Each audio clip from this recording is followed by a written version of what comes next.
for you. You know sometimes I almost do. Now I've been spending all this time with you. Yeah, I could waste my life with you. But we are both young, we are not done. We got time to be someone, but we lie low, cause we don't know which way to go. No, we are not old, we are not broke. We got dreams and we got hopes, but I don't know. All I know is that right now I'll be vibing with you like we got nothing to do. We party up on the roof forever young, all summer. I keep falling for you, cause that's what young people do. We just don't have a clue. We could be lost, lost, lost. That's all I know.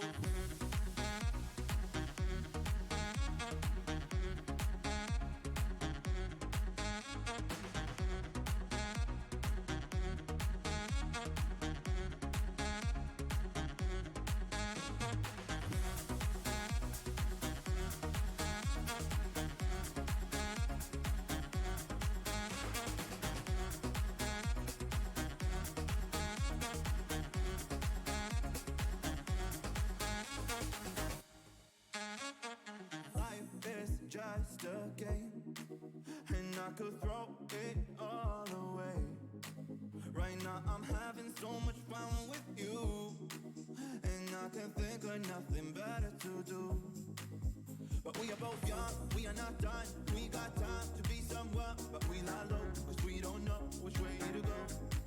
No, we are not old, we are not broke. We got dreams and we got hope, but I don't know. All I know is that right now I'll be vibing with you like we got nothing to do. We party up on the roof forever young, all summer. I keep falling for you, cause that's what young people do. We just don't have a clue. We could be lost, lost, lost. That's all I know.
Good evening, good afternoon, good day, depending on where you are in the world. Happy Thursday. We're one day closer to the weekend. Hope you're all doing well. It's another time to chase the cup. Today we're heading to Texas Motor Speedway. We're flying in a bunch of small fields, but big enough for what we need or for what we're flying anyway. Things should be interesting.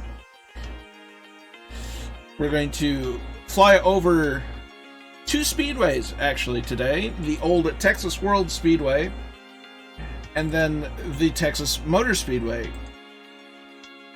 Now, the Texas World Speedway is now currently defunct, but we will fly over, check it out, and then we'll fly over the current Texas Motor Speedway.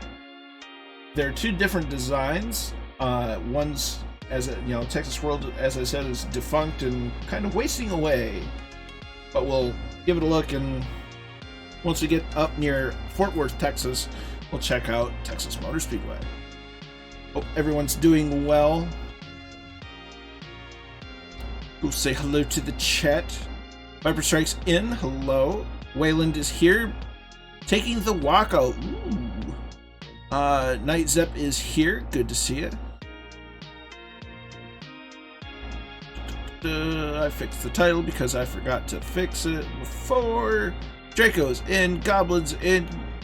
Yeah, I haven't seen a changelog for the updated Stearman. It's really weird, so I don't know what it addressed. Who knows? Draco is in. Noel is here. Good to see you. Shuffle Shoes. Hello, hello. Scorpio 49. You're good. No one's ever late. You arrive exactly when you need to. So never feel bad about showing late. Aha. Yeah, the prop disc. I've been messing around with the Stearman a little bit, and I have a few criticisms. Nothing major, but just kind of could use a little tweaking. The prop disc was definitely one of them. It looked kind of FSX-y. But speaking of, we are in the Stearman, not the Waco, and that's loud.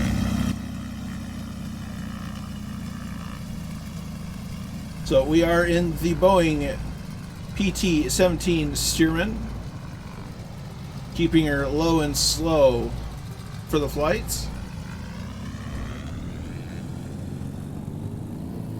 Now, don't let the thunder fool you. It's not that bad out. It might be a bit breezy, but on live weather, we should be okay.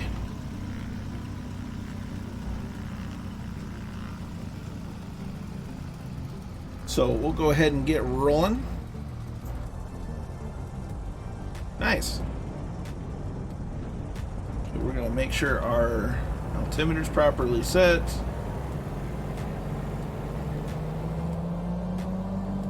Oh good, we have an engine sound bug. That's awesome. Okay, so we want to make sure fuel's on, mixture set to rich, throttle's cracked.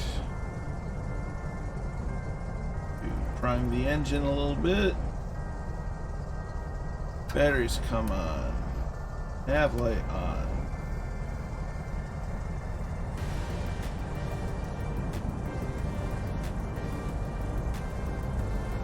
That sounds like a stretch to me, and even if it was true, this Stearman only has 2 ailerons. So,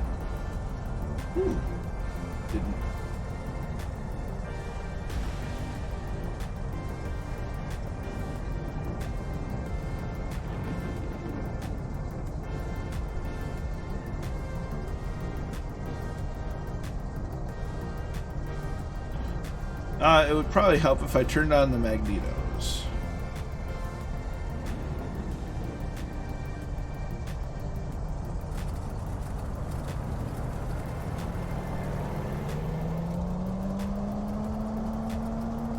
I think I'm hearing somebody's Piper Arrow in the cockpit.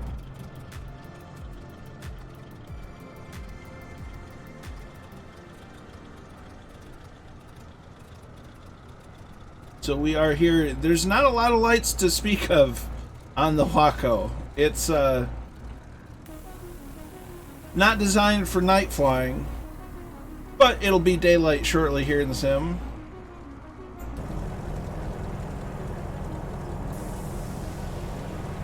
See, I need a rapid res. Yeah. I honestly, the roll rate's way too fast. In some of the Facebook comments on DC Designs' page, someone that actually flies a Stearman said that it needs to be about half of what it is. So, and I would tend to agree. This thing doesn't have the roll rate of an F-18.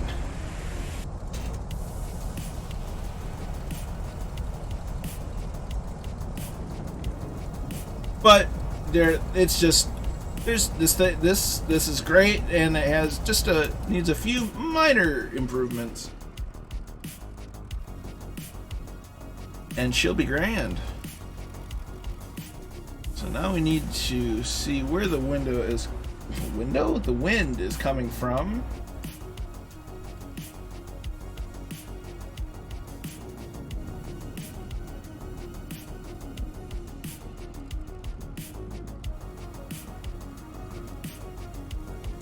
Okay, wind is coming from that direction, so we're gonna go this way.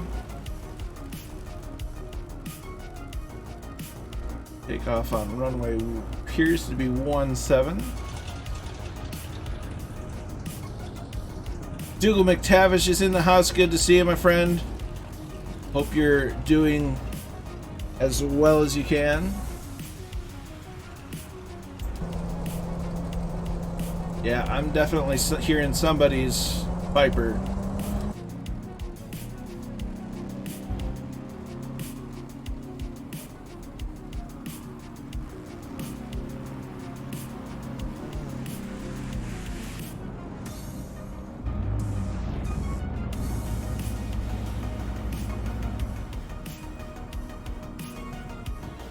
So I think we've got quite enough of light to get rolling and get flying.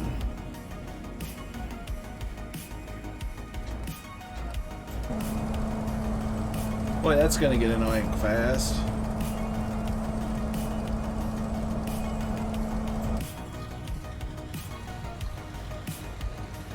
There's HCBR. There's Dougal in the Waco. Count Zepp in the Waco. Oh, that's a Stearman. Never mind.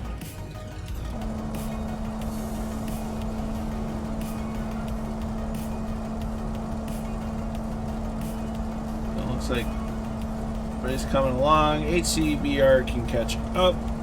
So here we go.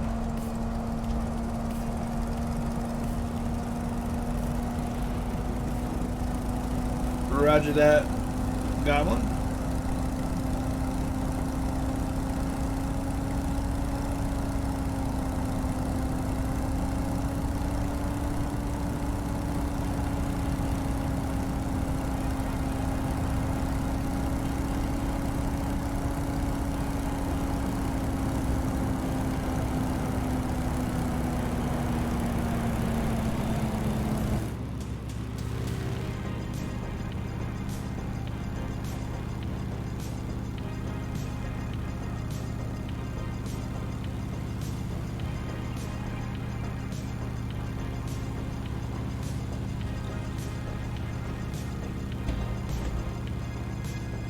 So it's a beautiful morning here in Texas. We'll fly around the field once or twice, let folks load in, get airborne.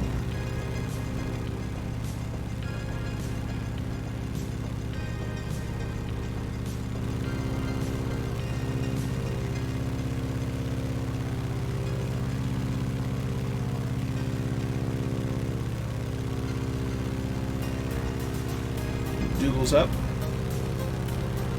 Viper's up.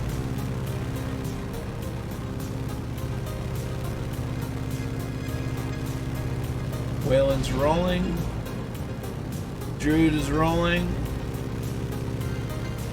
Epic Fool, good to see you. Yeah, look at that sky indeed.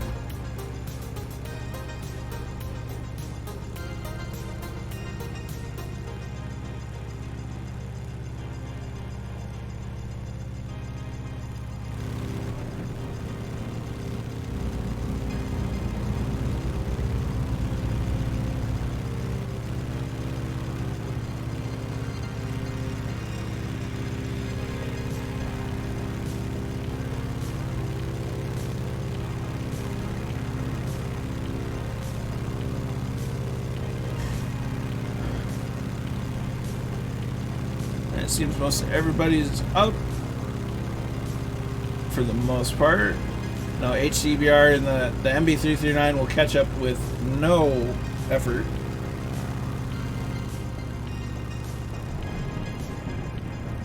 Okay. Drop power a bit.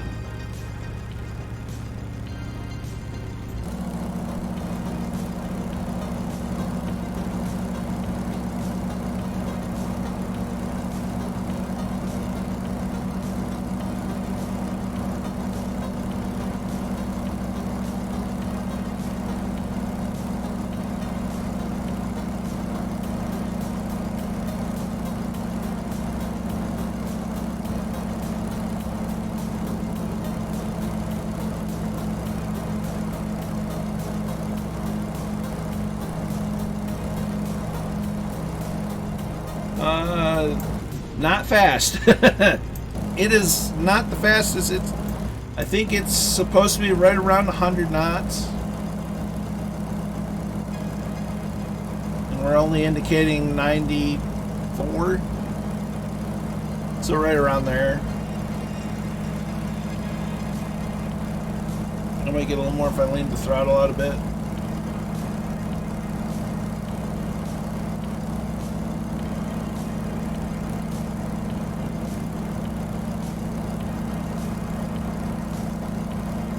She's nice and low and slow. I'd say that the Waco's probably a little faster. So I think the Waco has a 300 horsepower engine, where this is like, I don't know, 50-ish horsepower or less.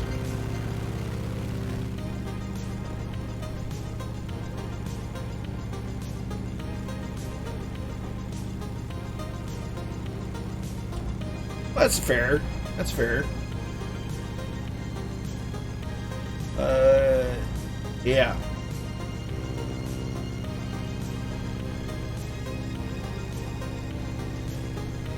How you doing, Seamus? Good to see you, my friend.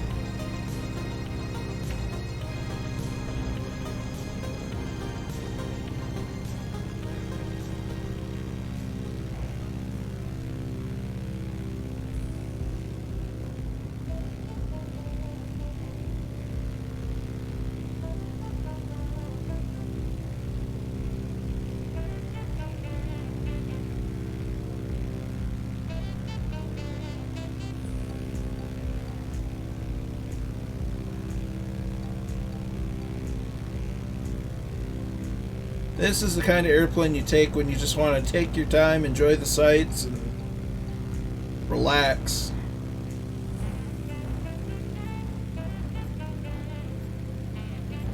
You don't want to fly high up in the sky.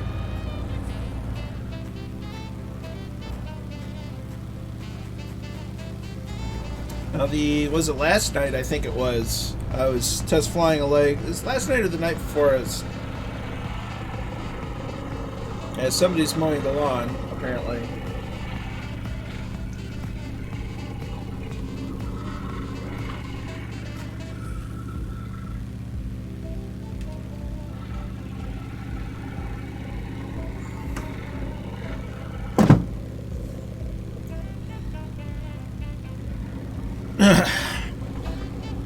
No, that was definitely someone mowing the lawn right at the wrong freaking time. 220, okay. Yeah, 50 was a safe estimate.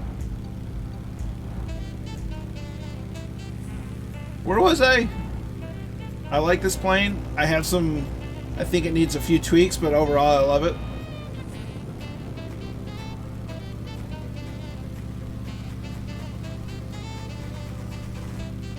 Oh, I don't remember what I was saying. I was flying a leg, or practicing flying one of the legs of the flight, and I was joined briefly by Jardmart.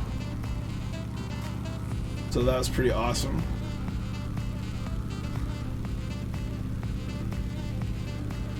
Yep. That would be correct. So we're coming up on our first waypoint.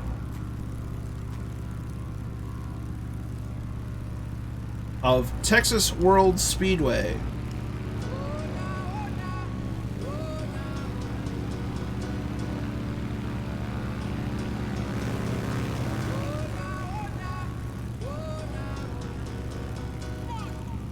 So Texas World Speedway was kind of a clone of the Michigan International Speedway in Brooklyn, Michigan,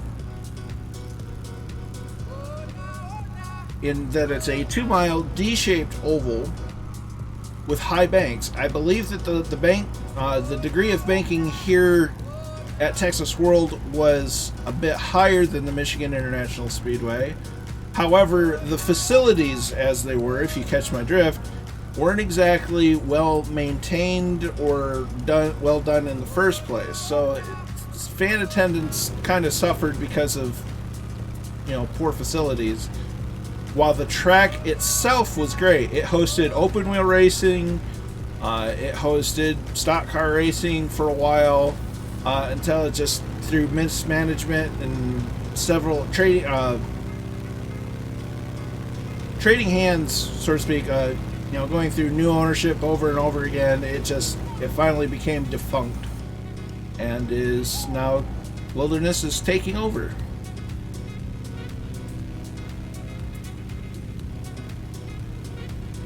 So what could have been a phenomenal racetrack, due to mismanagement on a number of levels, it's just now wasting away.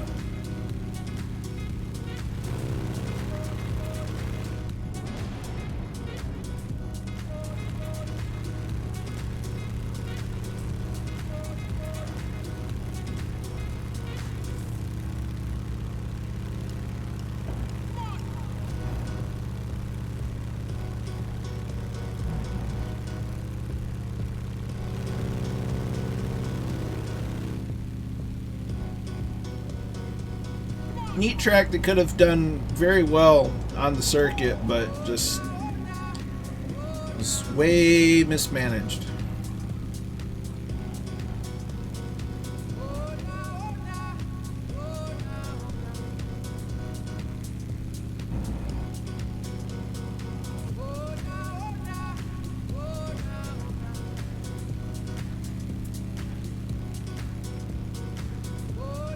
Tell you, getting noise gates right and wrong are very, very tricky with microphones. You want it to be able to pick up your voice easily enough without overstraining your voice, but you also don't want it picking up everything else going around you on its own.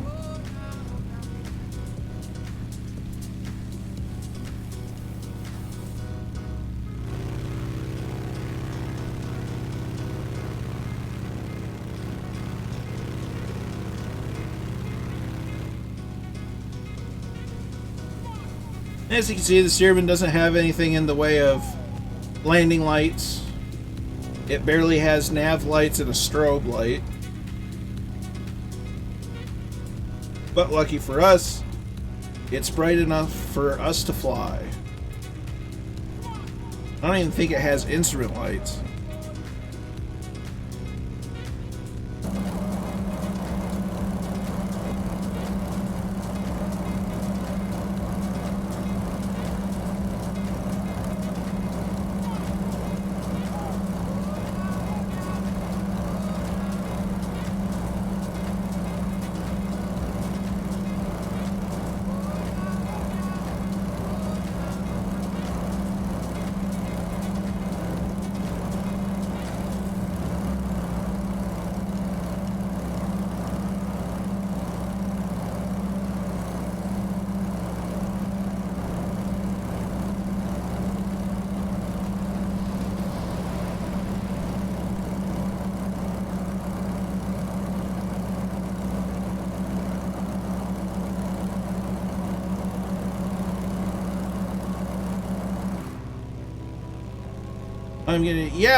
I think the thunderstorms are really further south of where we are, and it's just doing what Flight Sim does and being like, oh, there's lightning in the area, so it shows it. It's just like, why?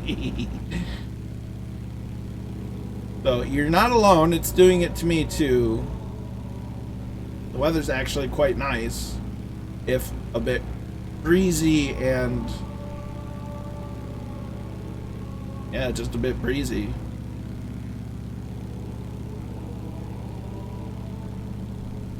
I know the last couple days here in Michigan, it's been kind of, we've had pop-up thunderstorms just with the humidity being up and making the atmosphere unstable. It just, we're getting pop-up thunderstorms.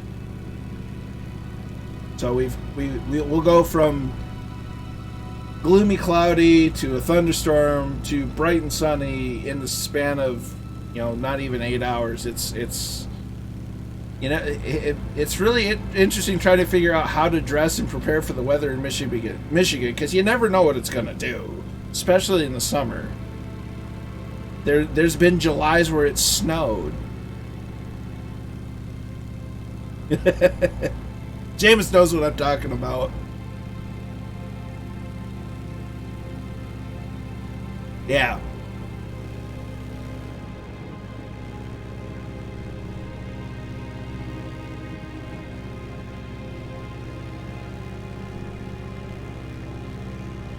Well, Michigan gets a little twist just because we have the Great Lakes, so it gets extra interesting.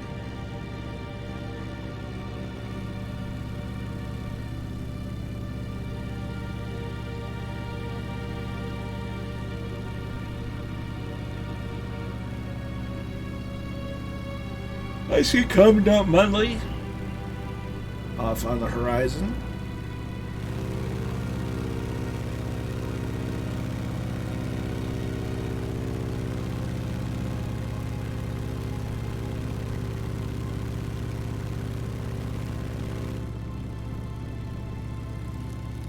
Just a beautiful summer day in Texas.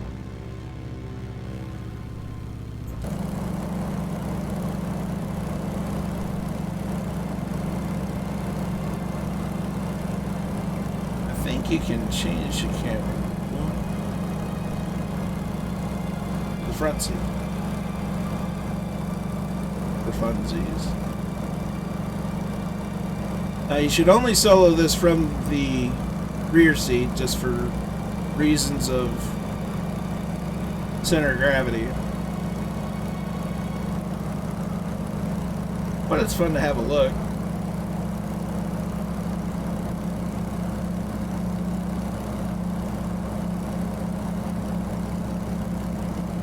Weather's not predicted after about 2 weeks.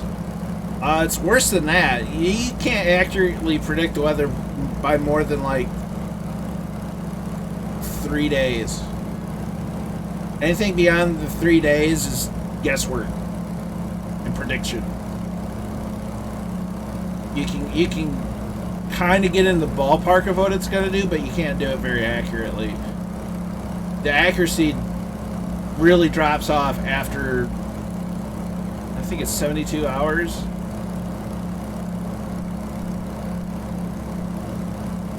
And even at that, predicting 3 days down is kind of hit and miss. Yeah, it's being a TV news meteorologist is the only job where you can be wrong a lot and still keep your job. At least in the U.S.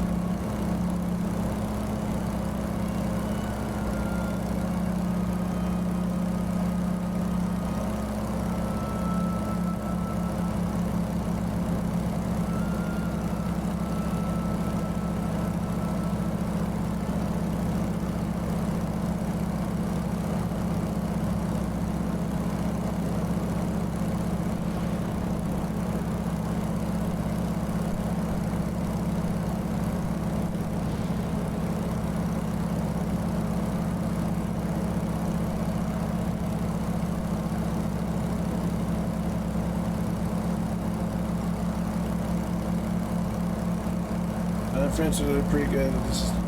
Yeah, there's so much going on with the way the dynamic is with the whole U.S. It's hit and miss. Oh, well, that's interesting. I just saw something on Two Tone Murphy's Propeller Club chat on Discord that GameStop, not that I believe GameStop for saved my life, that it's possible The Microsoft Flight Sim for the Xbox Series X and Series S releasing on the 15th of June. I don't have any hope at all for Battlefield 2042. It just looks like a mess of a disappointment.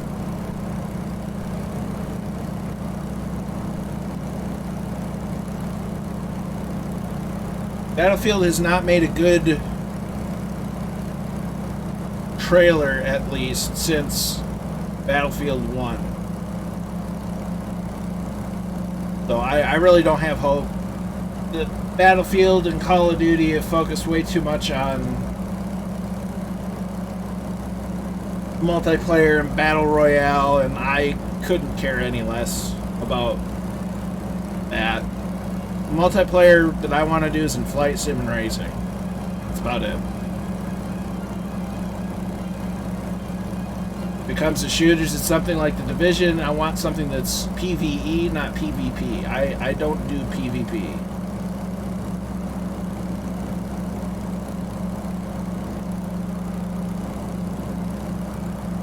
I like video games to have fun, not to have people that are half my age tell me that they've done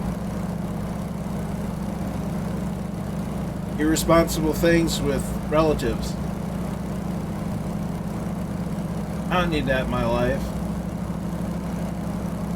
The immaturity level on Call of Duty is just pathetic. Nope. I've not tried Warframe. Well, the funny thing about Fortnite is Fortnite copied PUBG. PUBG was, I mean, if PUBG had been the only one to do that, cool. You know, I still wouldn't have cared for it, but it would have been its own thing. Then everybody tried to copy it. Everybody decided we don't want to be original anymore. We just want to do what's going to make us money. They don't care about making good games anymore. It's all about the dollar.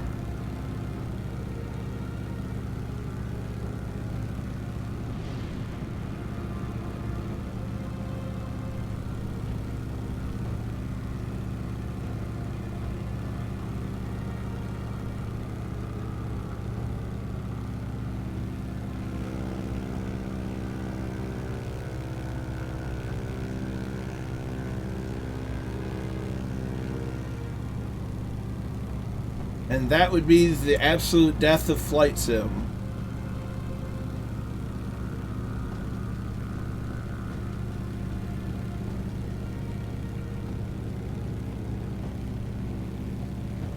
And Texas is a big state because you can drive for hours. You can drive for a day in Texas and not leave Texas.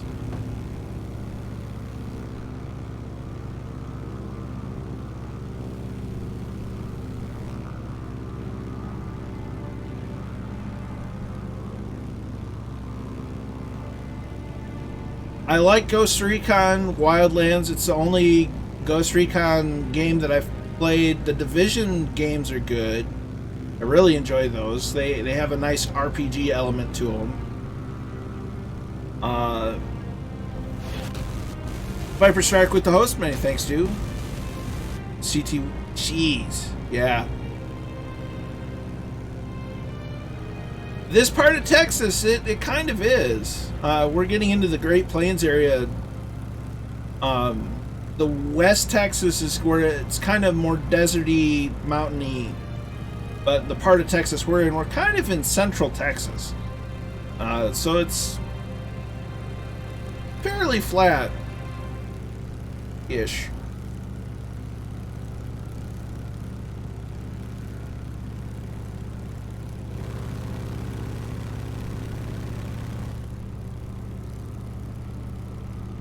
Kind of wish Old Veteran was on. He could tell us all about where we're going and what we're over and whatnot. Although I don't think we're in his neck of the woods in Texas.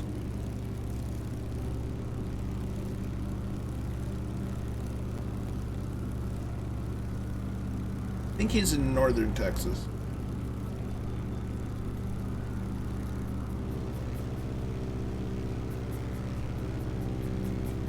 Stable. Other than the P factor, yeah, it's pretty darn stable.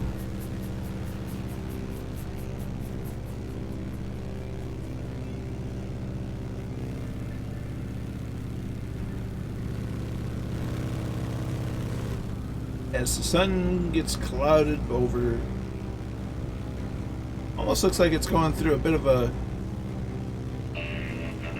eclipse. As Biggles 05936 is following. Many thanks, my dude. Hope you're doing well.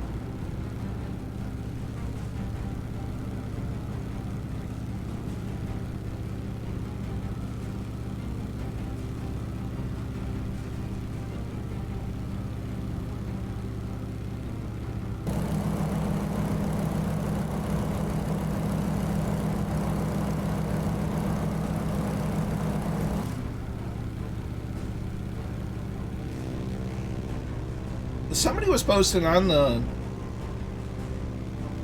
one of the discords that they're flying in an area and there's actually a partial solar eclipse going on.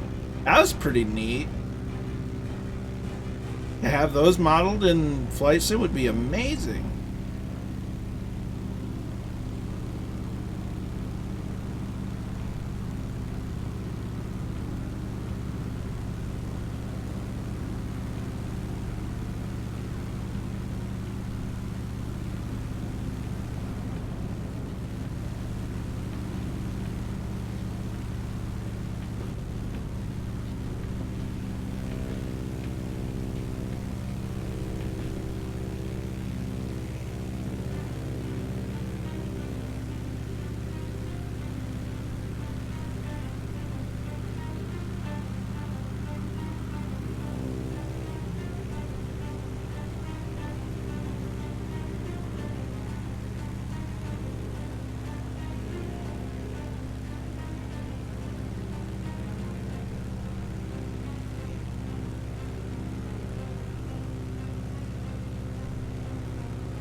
But yeah, overall, I'm liking the Stearman.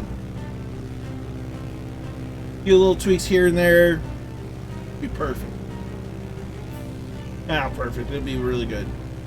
And you can't beat the price point either. I think they did a really good job with it. No worries, Dougal. Glad you could fly along for a little bit. You take care of yourself, enjoy your dinner, and we'll catch you. Ooh.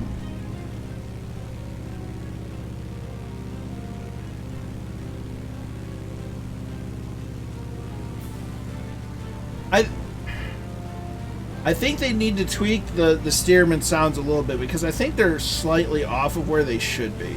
The Waco, excuse me, Waco, we're going to fly over Waco. The Waco sounds are very, very good.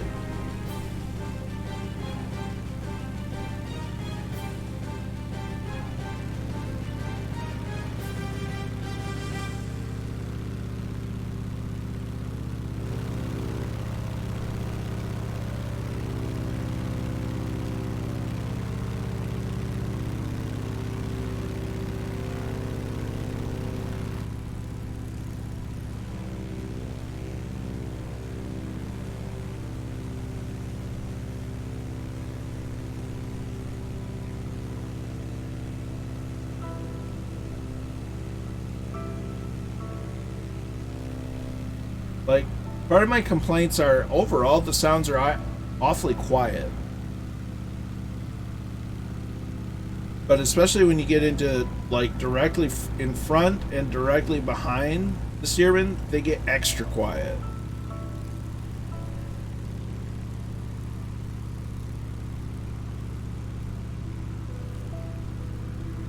But from like here all the way to right here, it's great.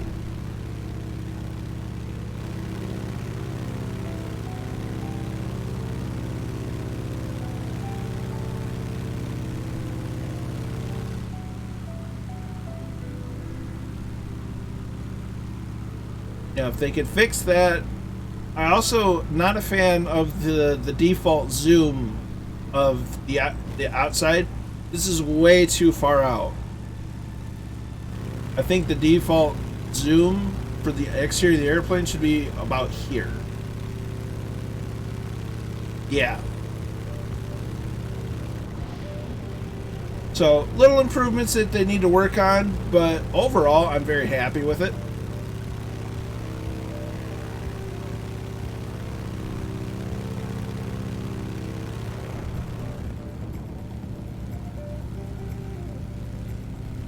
I did see them say that they will be adding a lockable tail wheel because the steering is supposed to have one. And I'm reasonably certain they will be adjusting the roll rate, which is good. Taking some input from real steerman pilots. Yeah, my first thought was like War Thunder for flying outside. It's just like, hey, we're in War Thunder. Look at it. No. Bring it in about here. Good.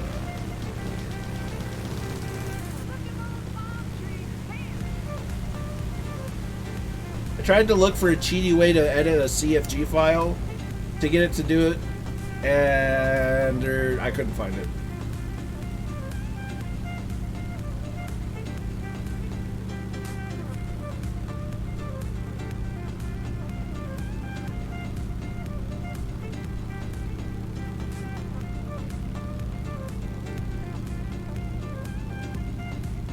And like I said, overall, the steerman's good. I really like the steerman.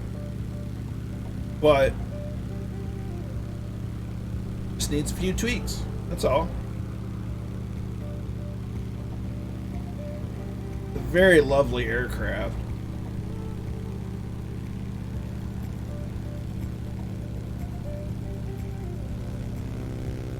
And soon we're going to be able to host biplane days. We have 3 biplanes in the sim now. We've got the steerman, the pits, and the Waco.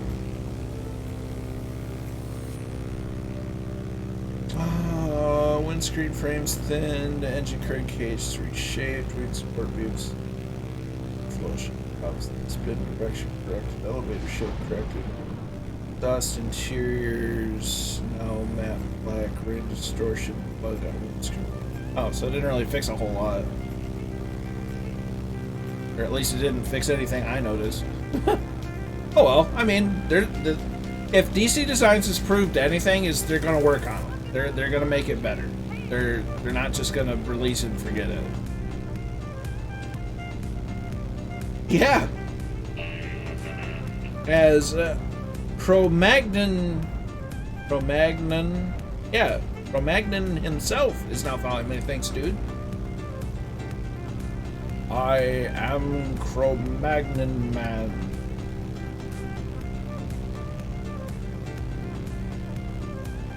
Slayer of Troglodytes. Great name.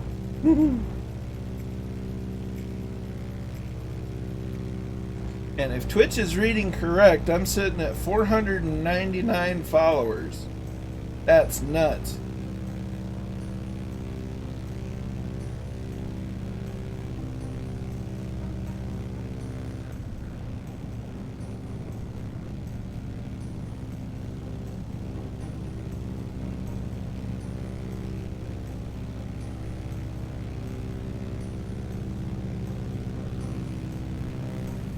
I think it was the other week I finally broke 200 subscribers on my YouTube channel. I think I'm sitting at like 203. Definitely not getting the growth on YouTube, which is fine. I mean, I use my YouTube as just a deposit box for streams anyway.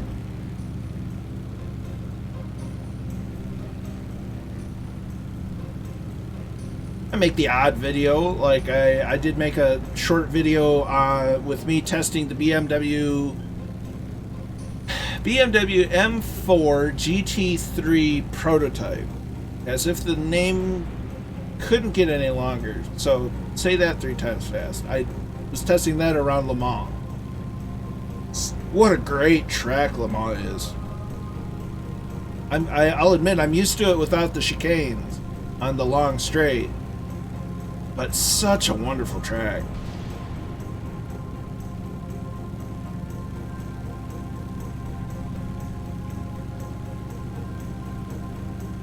I'm Cro-Magnon Man. Oh man, I dig it. I like it.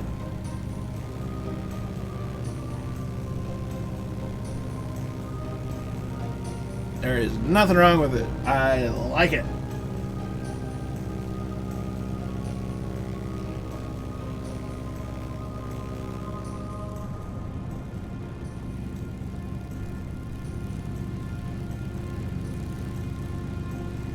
Cro-Magnon Man, Slayer of Troglodytes.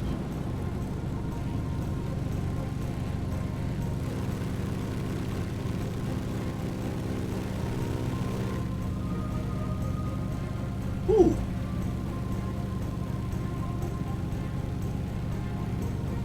And seeing the Stearman next to the Waco is just great.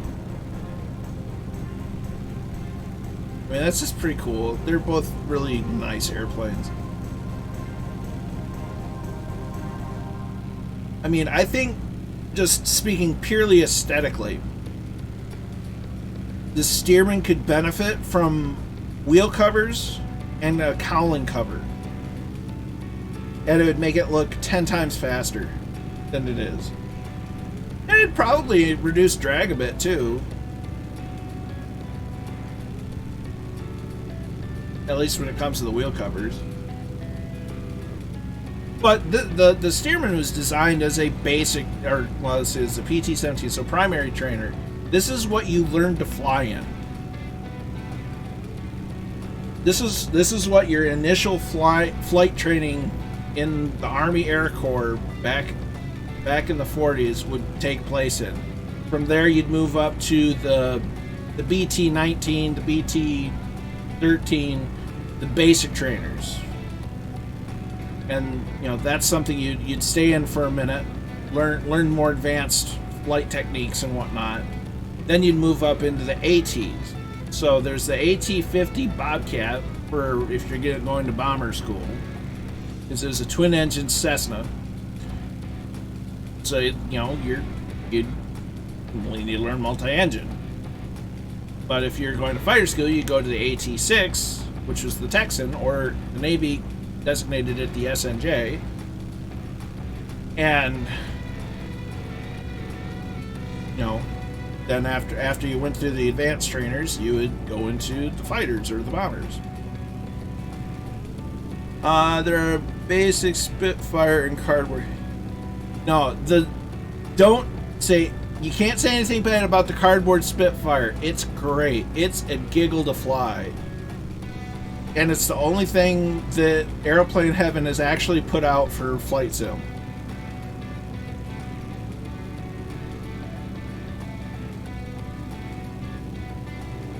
And it's freeware. It's actually it's fun to fly. It's one of those. It's just a pure enjoyment to fly because it's nothing fancy. It's nothing, you know, ridiculous. It's just fun. It's just a pure giggle.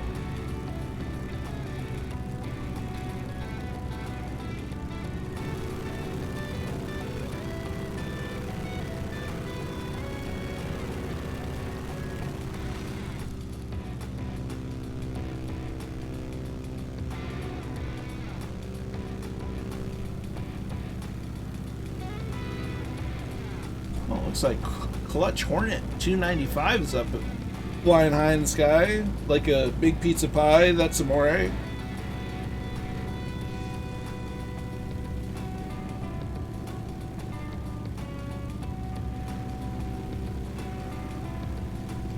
Scorpio. There's Flight Sergeant up ahead. Viper strikes out in the distance. See Draco still. Roger RC.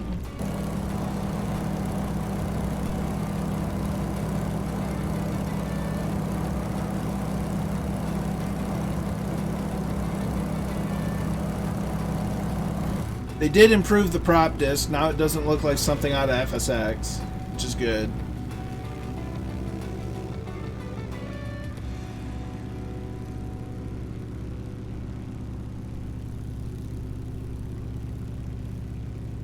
So I'm gonna take a wild guess that all these weird spots are oil wells, like oil derricks where they pump oil out.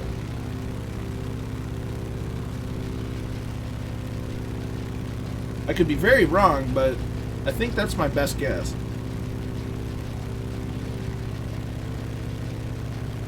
Because it's too odd for like a housing layout.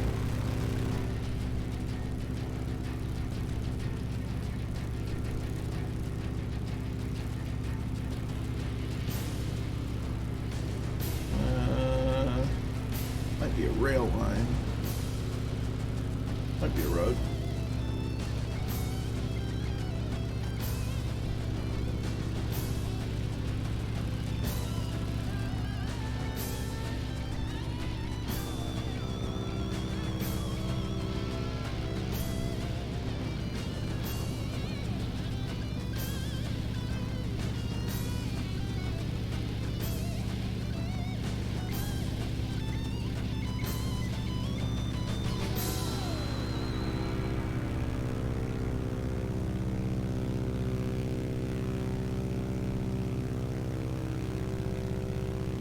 Yeah, they came out with some good liveries. I'm actually halfway surprised we haven't seen any liveries put up on FlightSim.to yet.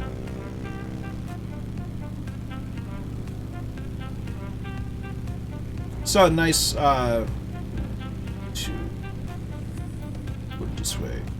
Saw a new livery for the bird dog today that looked real nice.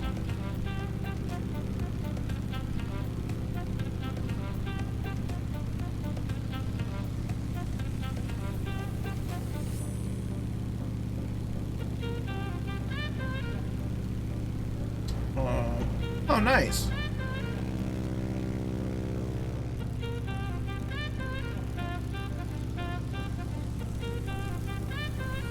So I do declare we're getting close to our first landing of the day, evening, afternoon.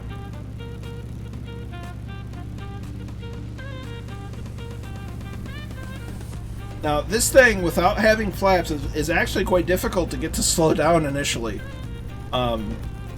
Yeah.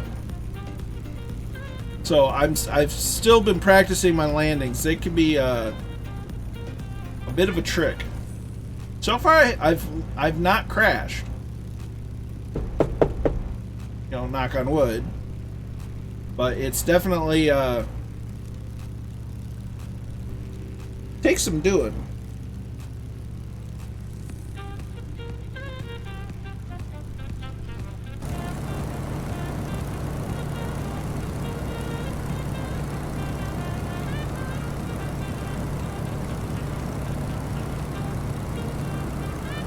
Viper Flight Sergeant off in the distance.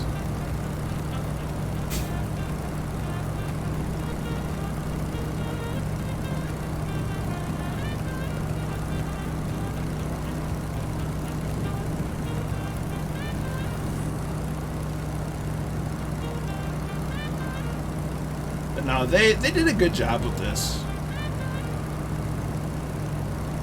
You know, barring my couple, you know,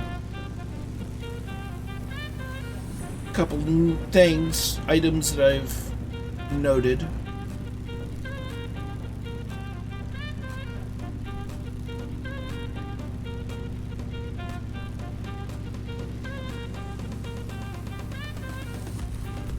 I don't know that the aircraft itself is too slow. It's not meant to go much faster. It might be a little too slow, but it's hard to. It definitely doesn't lose speed very easily. Mine is more of the sounds need a little bit of tweaking and a little up volume. The exterior camera really needs to be zoomed in a bit more. And then the roll rate, which they've already acknowledged that they're going to adjust. So I'm very confident things will get worked out. Ah, yes. So we're gonna do a low flyby. Look at the windsock, see which way the winds are going. Get our feet on the rudder pedals.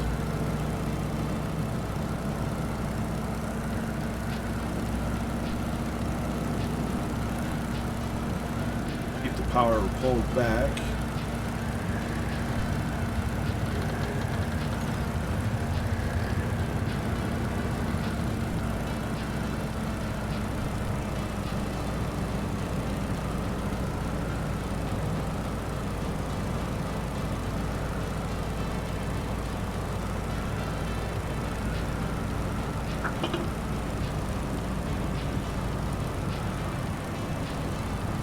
Yep.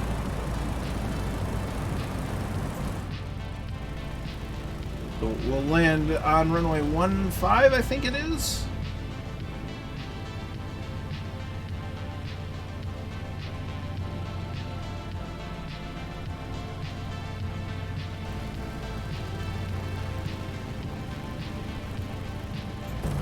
Alright.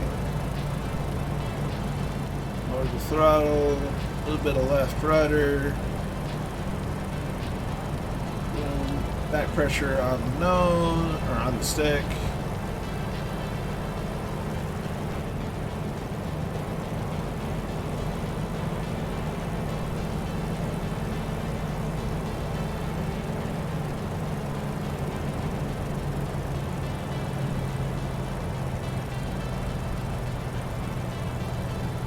Lowering the throttle.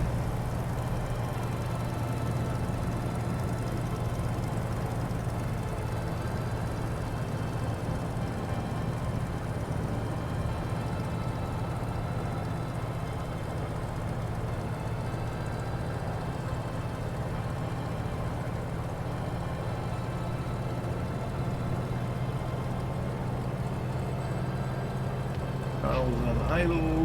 There's their first touchdown. A little bit of a bounce.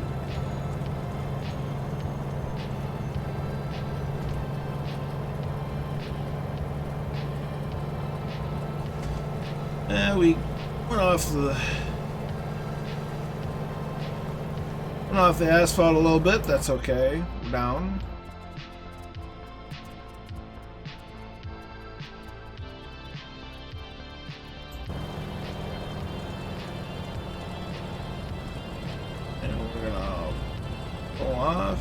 To the side here. And maybe they didn't quite fix the prop disc enough. Okay, parking brake set. Hide me. Run cammage.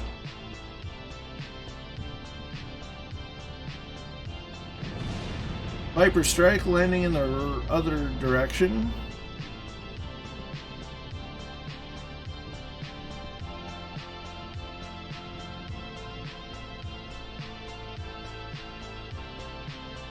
The Whalen coming in.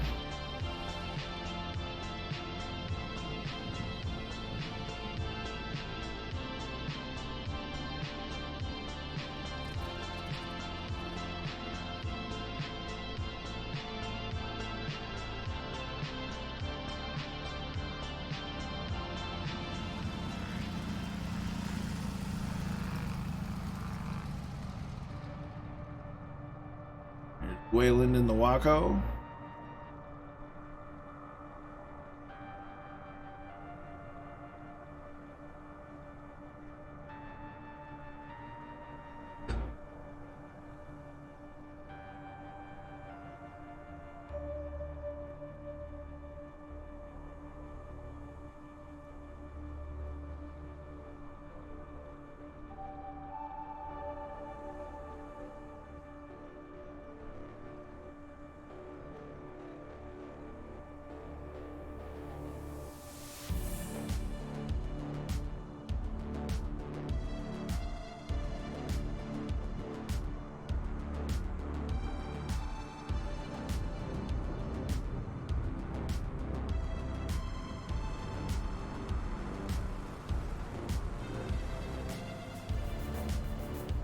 Druid and another Steerman.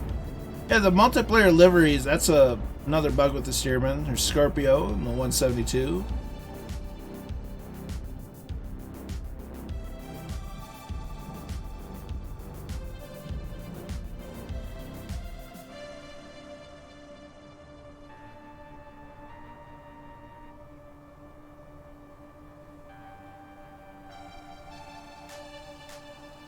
Got everybody?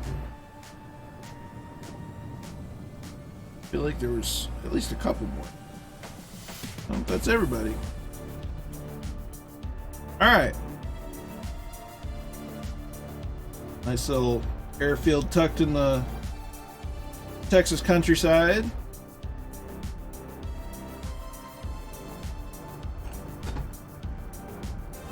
Take off for the night. Last one, things are good. Yeah, we're going to Draco. Thanks for popping in for as long as you could. Good luck with the last minute end of school year things. And we'll catch you on Discord and in the next flight. So we're going to go ahead and go to this screen because we've got to restart the sim and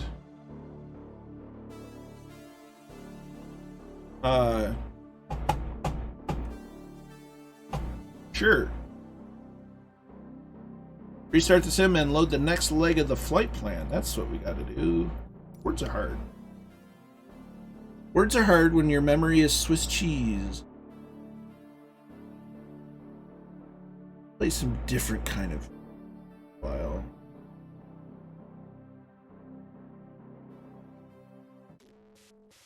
Give this a shot. A little bit more of the nerdy kind of. Wayland is off. Glad to have you along as long as you could. You take care. See you the next time.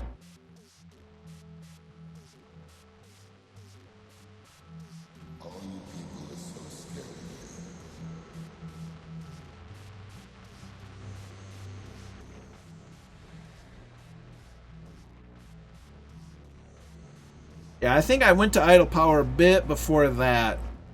I think I was still well on final. Past the tree line, cut the throttle, and it still maintained quite a bit of speed. I mean, I'm sure they'll get it adjusted. I have no issues on that.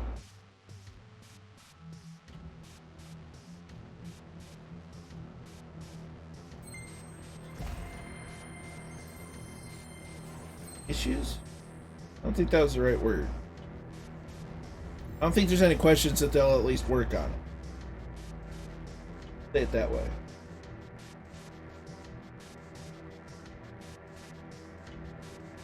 Yeah.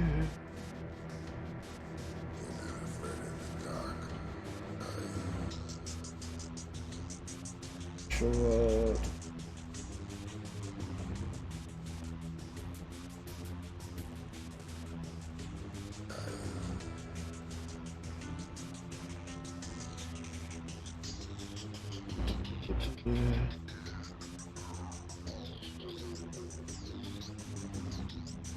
Oh, there's the glitch with the rain.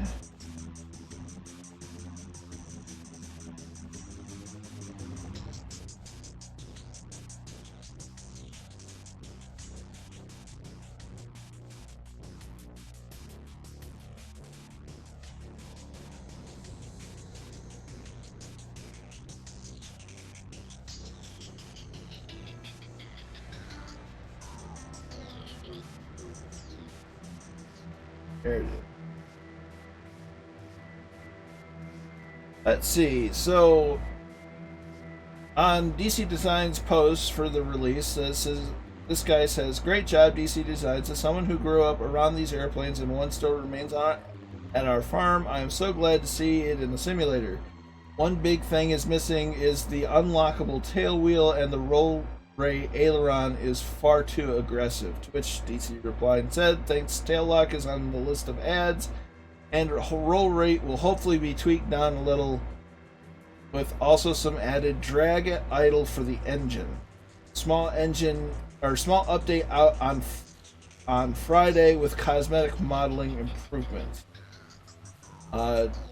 The original poster says, yes, it could stand to be half the roll rate as it is now to be realistic. So, yeah. So it'll get addressed.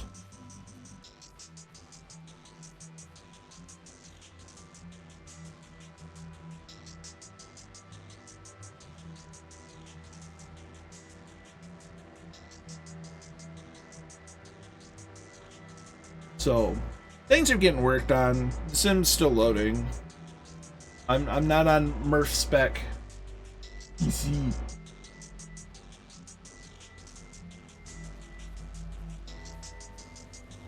My PC is but a humble little machine,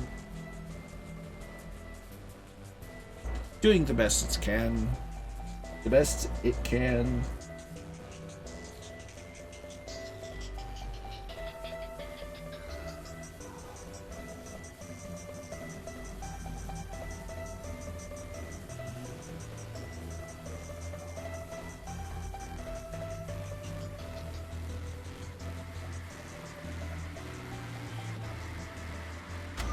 There we go.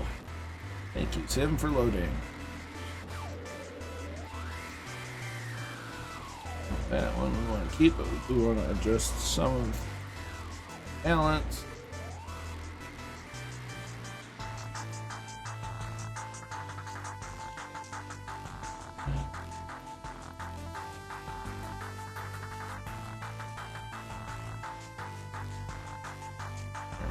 Fix that. This.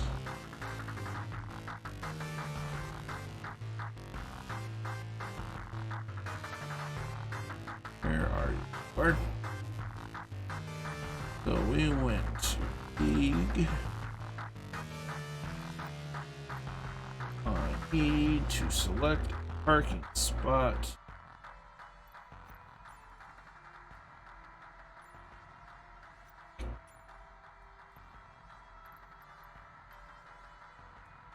That took about 50 minutes, so we'll give it a quarter. About 7. That'll work.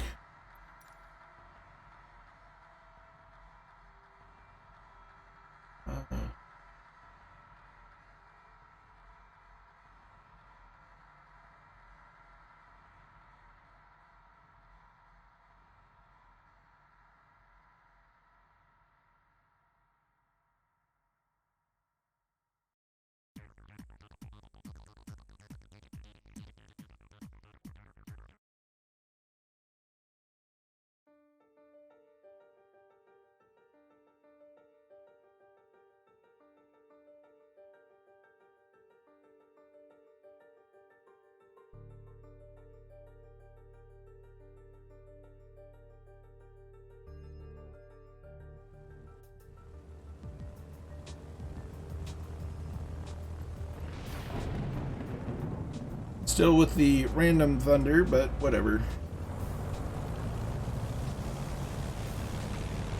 Stir up. Pardon me. Fuels on, cruise switch. Battery on, primer. Max to both.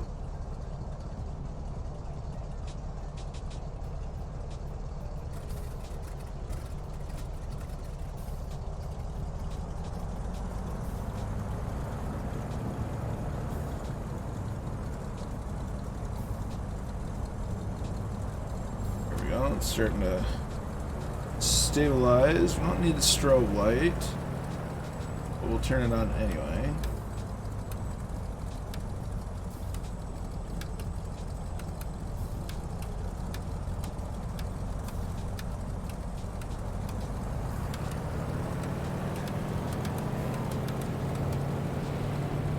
Well, that's annoying.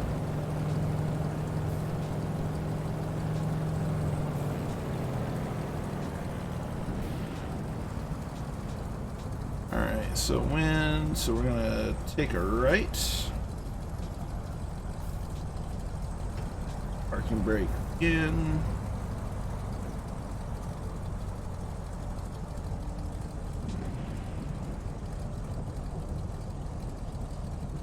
The turning radius could also use a little bit of help.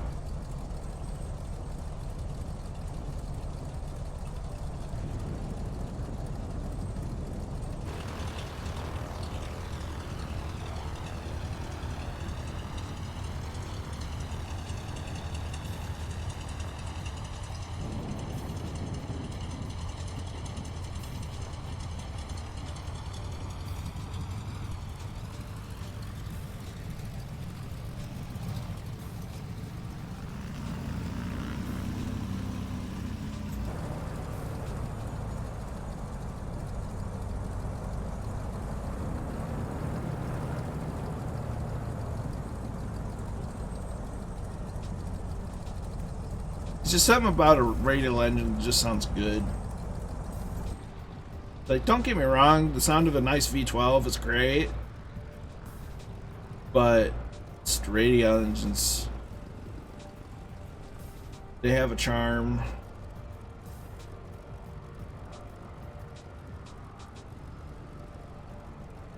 Yeah, I wouldn't try gliding in, like, the Corsair. Not very good at it.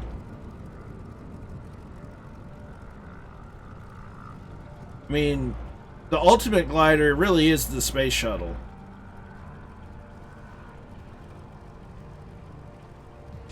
Nothing beats the space shuttle. It's the best glider that barely glides, and it just it's a brick that's slightly aerodynamic enough to glide.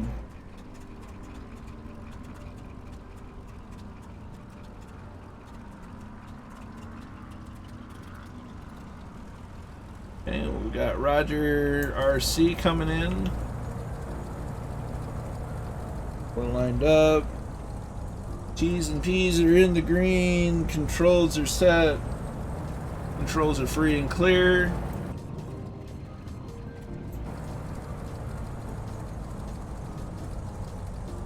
Roger's off.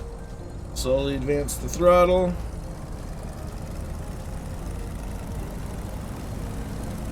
Hands on the throttle, feet on the rudders. Right hand on the stick. A little left rudder. Compensating for the wind.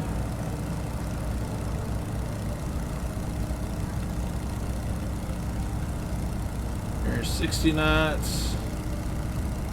Airspeed's alive, 70 knots. We lift off.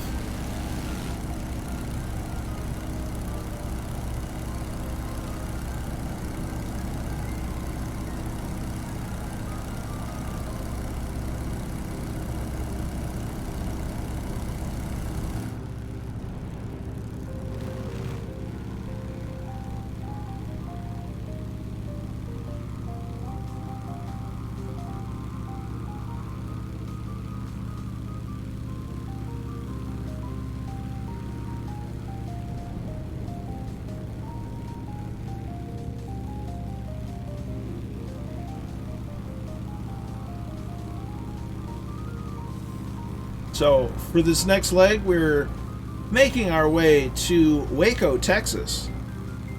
Not to be confused with Waco or Waco, the airplane. Waco, Texas is a city, and we'll fly over it on our way to our next stop.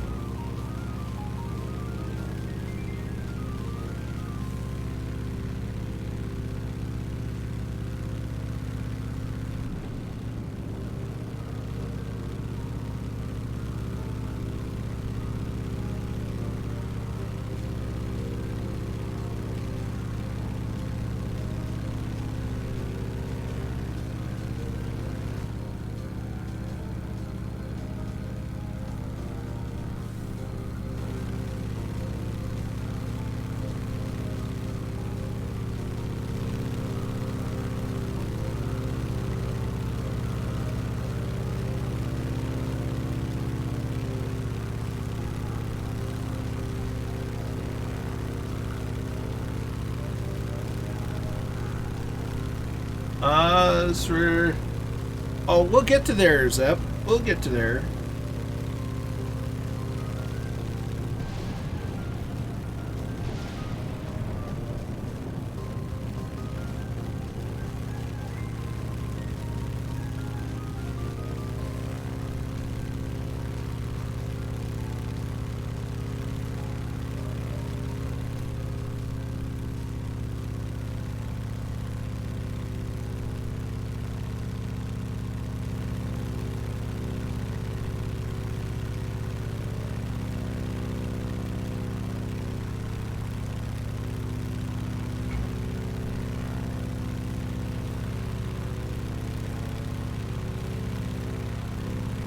Oh, like I said, Goblin, we'll get to that.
I was asking what server on.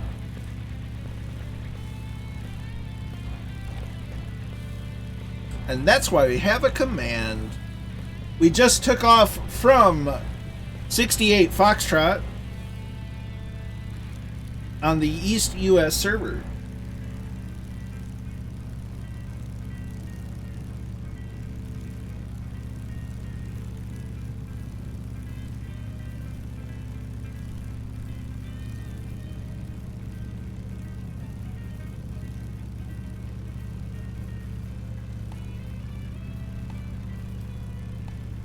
Goblin, you've never heard of Dr. Pepper?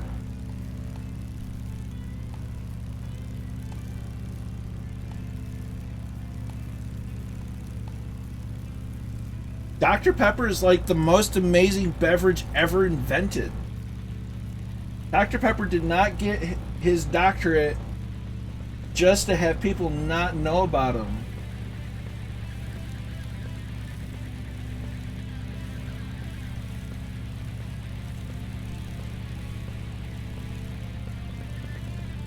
Dr. Pepper is amazing.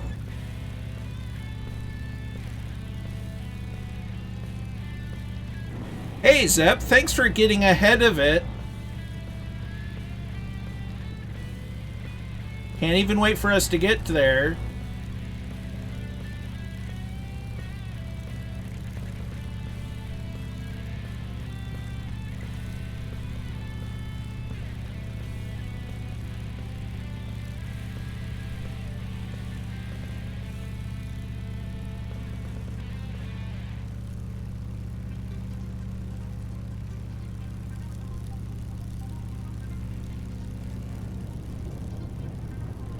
And if you'd like to lead the flight, by all means, start up your stream. Yeah, Wikipedia's great, but we can't even get to the point or get to the area before you're starting posting stuff. Like, come on, dude.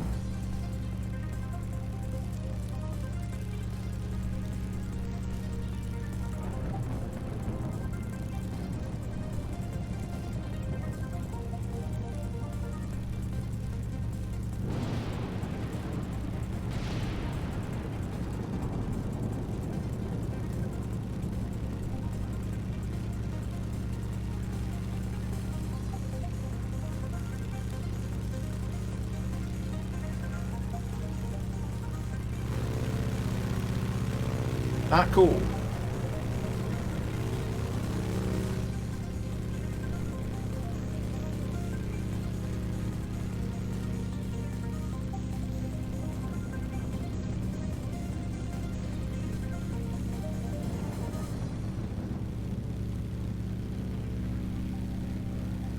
And it's bad enough you try shaming me about using live weather and telling me, oh, you're missing this, but to do that, come on. I'm not even kidding.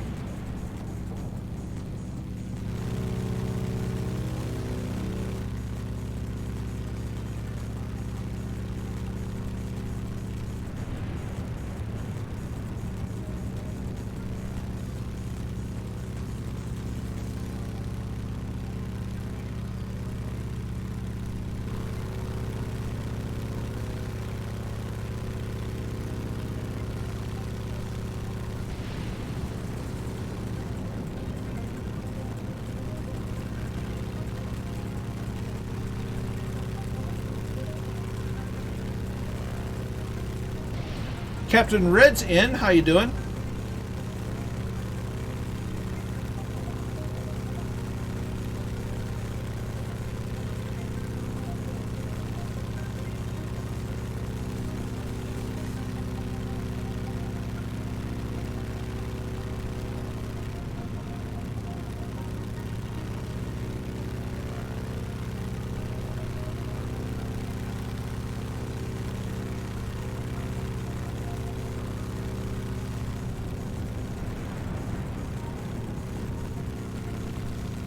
I'm hanging in there, doing some flying over Texas.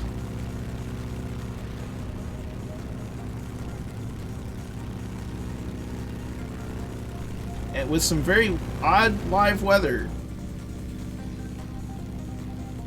Like, I don't know why there's thunder. It really shouldn't be thunder.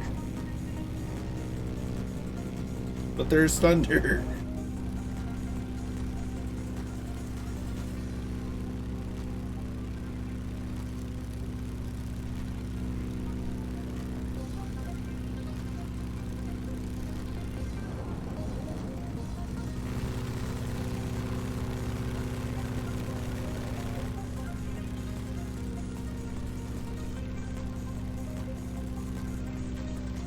Yeah, so this is the DC Designs Boeing Stearman, recently released on justflight.com. I think it was released Tuesday. Great airplane. Needs a little tweak here and there, but overall it's phenomenal. Really enjoy it.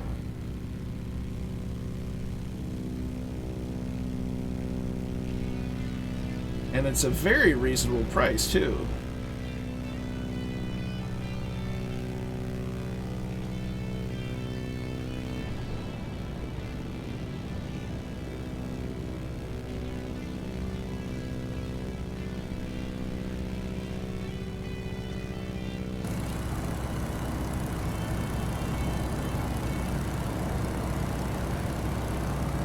Alexa says weather in Waco is 32 degrees C, clear skies.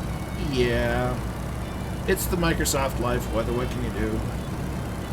Is there a release of any Spitfire models? Why, yes, there is. Flying Iron Simulations has released a Spitfire Mark 9 model, which is currently available both at Flying Iron's website and in the InSim marketplace. I highly recommend getting it directly from Flying Iron, with not getting it through the InSim marketplace. But it's a very well done model of the Spitfire Mark 9.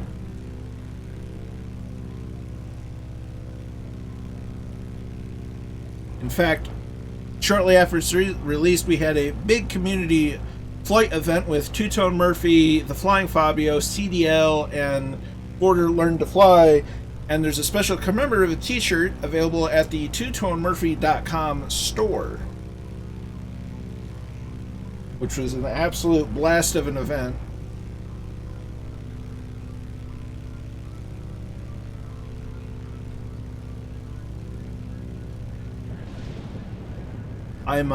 I myself am a fan of vintage aircraft, so the Stearman and the P-40, the L-19, all those vintage warbirds are in my collection currently, because they're great airplanes.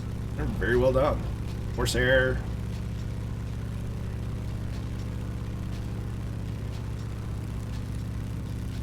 Dr. Pepper is amazing. 23 flavors. I prefer cherry Dr. Pepper, but try regular Dr. Pepper first. It's so good.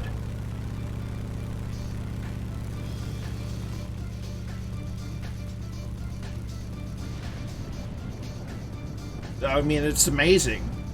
Dr. Pepper is, that man got a doctorate in pepper, and, it shows. Mr. Pibb never finished his doctorate.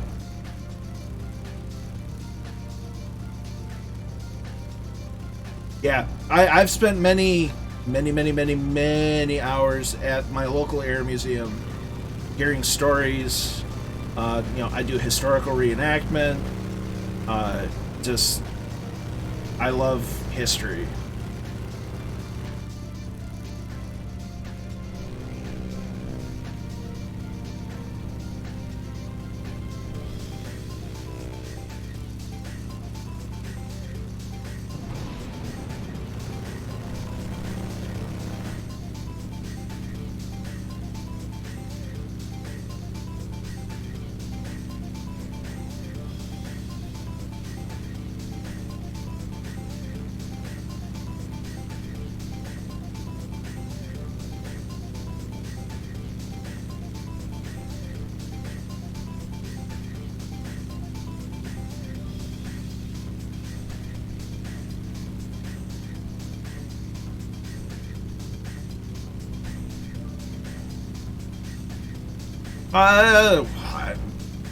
I could go on about a lot of different things. I guess you'd have to pose a question.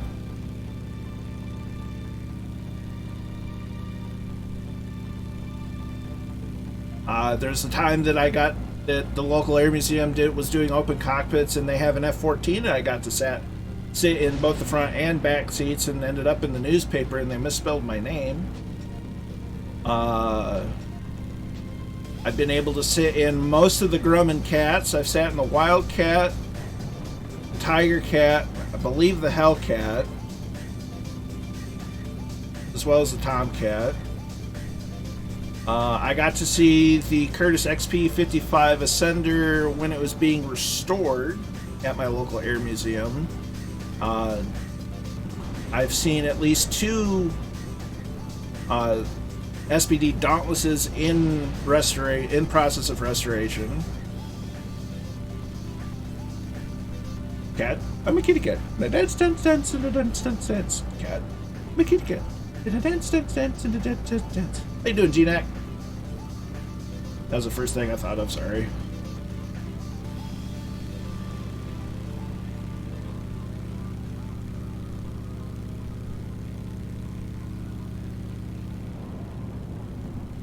The first thing that came to my mind.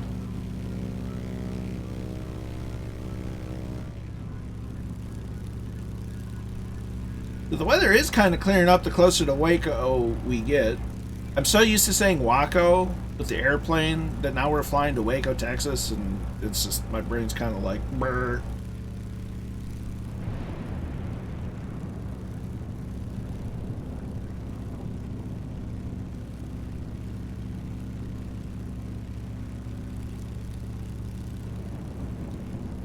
There's Biggles zooming across the sky.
Let's see, flatland. That's this is just part of Texas. There's quite a bit of West Texas that has a lot of terrain, bit more deserty, getting into the mountains. Texas is just really big. What country are you in, by chance?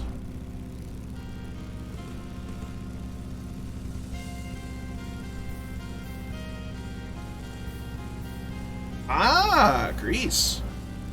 Lovely country that is. Steeped in history on a number of levels. History and mythology.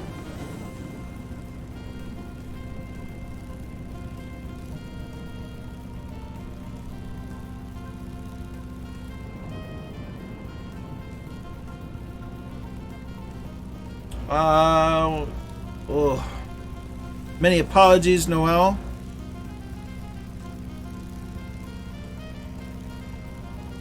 You have a good night and rest your head.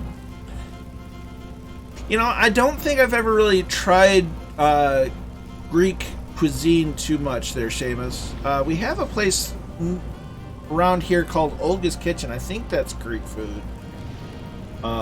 It's pretty good, but I don't know how authentic it is.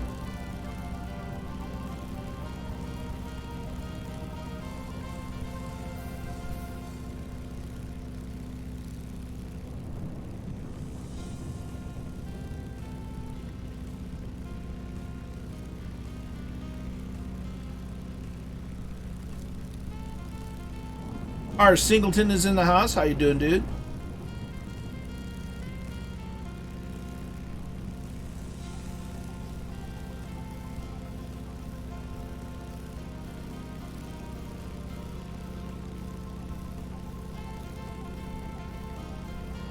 Working and stuff. It's not a bad way to be.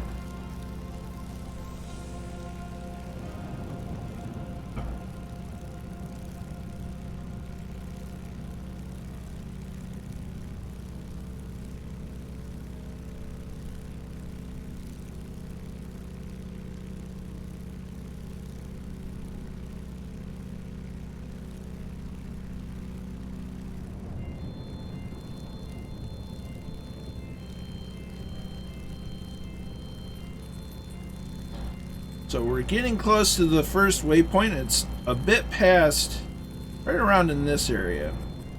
It's just past this lake. And then the city of Waco is up here.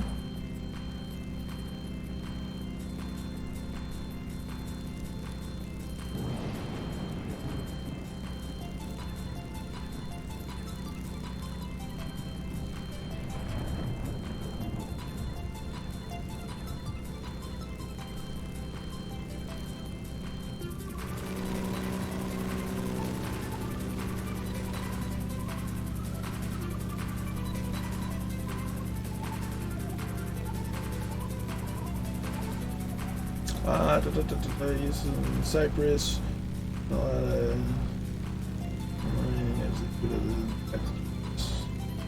Lots of bread and muffins.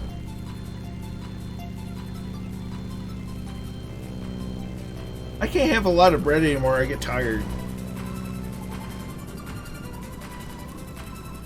Or bread products, for that matter. Pasta does me in too. Makes me sad. I love pasta. I'm quite high. Just around a little bit.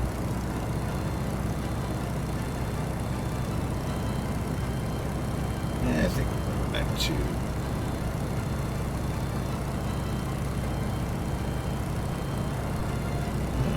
let's start at the beginning.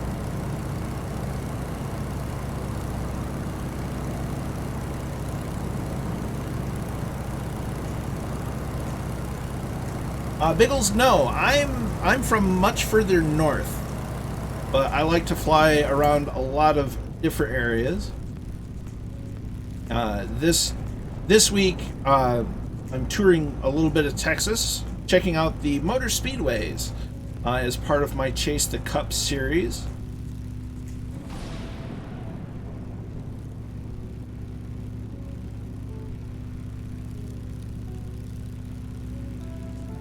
I'm from the state that's shaped kind of like a mitten.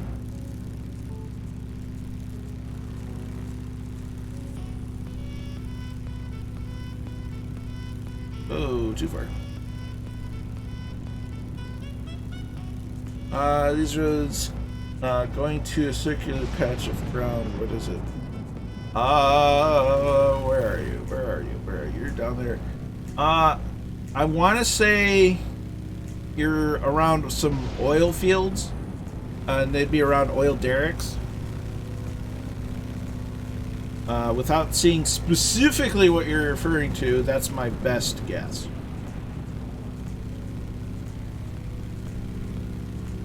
Yeah. Well, and the wonderful thing about American food is also kind of the worst thing, I guess, because, you know, the United States is kind of this melting pot of cultures. So a lot of things get pushed in and, you know, new stuff comes out of it. You know, you get different cultures mixing foods and making new foods that are just awesome. And some that are just kind of like, why would you do that?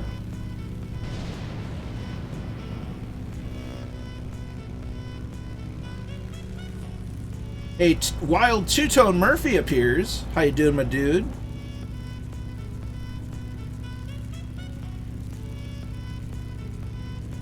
Well, Murphy not wasting any time showing just what kind of a legend he is, gifting out 5 tier 1 subs to the community, going out to Ruru to you, or Ruru to you too.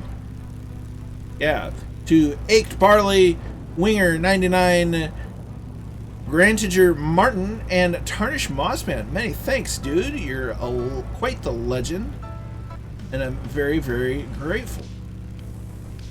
So we are now above our first waypoint. This, my friends, is the site of, I believe it was in 93? Yes. In the spring of, late winter, early spring of 1993, from February to April, this was the site of what is known as the Waco Massacre, where the FBI torched a building and killed a lot of women and children. Very infamous site, but very important part of the U.S. history. And just a good lesson in why we don't trust the government. Murphy building a Lego Saturn V with two-tone journey last tracker time. Well, that's a pretty awesome thing. Color me jealous. I'd love to build a Lego Saturn V. I'd be happy with the LEM. LEM, Lunar Excursion Module, commonly referred to as the LEM. That's awesome, though. There's a lot of different foods in the USA coming from a lot of countries. I saw, yeah, all over the shop.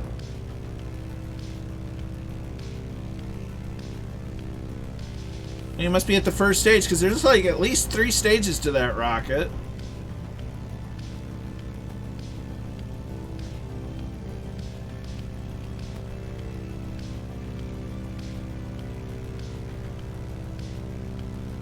Oh, Lego Dad always has to. We do have to ask the question, though, how much has Two-Tone Junior built and how much has Two-Tone built?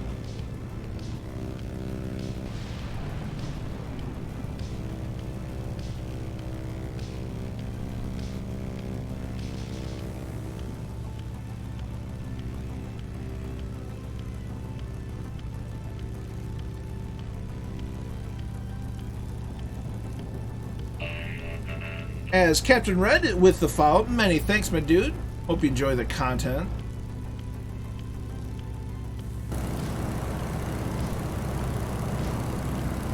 So we'll move on to our next landing of the evening. So Murph, if you wish to join in the flight with Murphy with the host, many thanks, dude. We're about to land at 7 Romeo 7.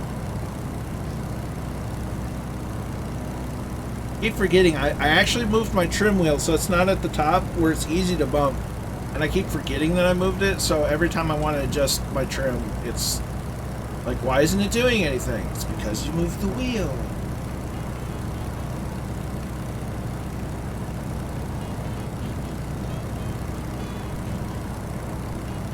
I did it again. I was just talking about it. Well, I'm glad that you enjoy it. I like interacting with chat as much as I can. Flight Sim's really good for it. It's a little trickier when I do iRacing, but I do the best that I can. Goblin, guys, I just done the new Lego shuttle with the Hubble Space Telescope. Ooh, 2,300 pieces. Dang. Grand Teacher Martin, sometimes it is by little Lego sets when I'm stressed to calm down. I've done the same thing, but I've gotten to the point in my real life is like, yeah, it's for me. I don't care that I'm in my mid-30s. I'm gonna buy a Lego set. I want to have fun. I like Legos. There's no shame in liking Legos as an adult.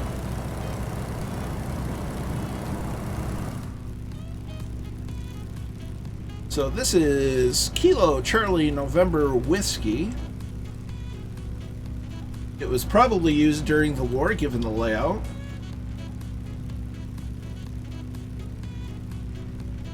And if I could conjure up some guesses, it might still host the Air National Guard. If not even the regular Air Force.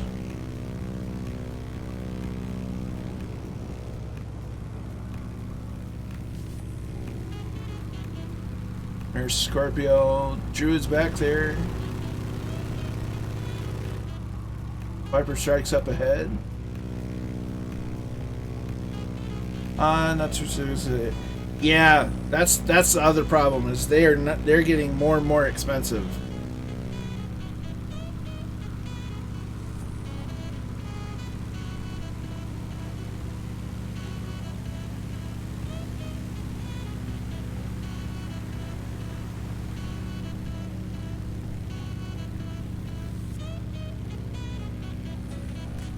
I was gonna say, I thought someone was down there taking off. That's just the airport beacon.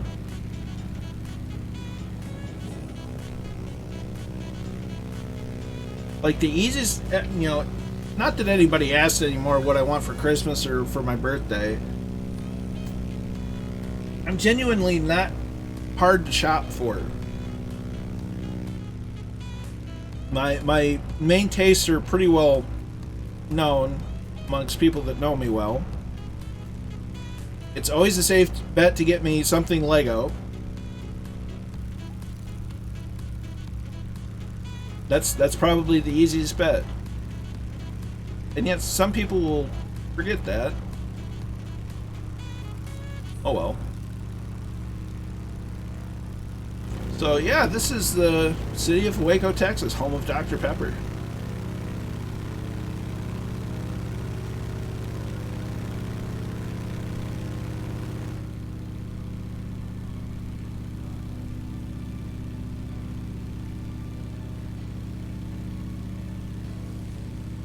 I've seen that before, or something similar to it. It's nuts.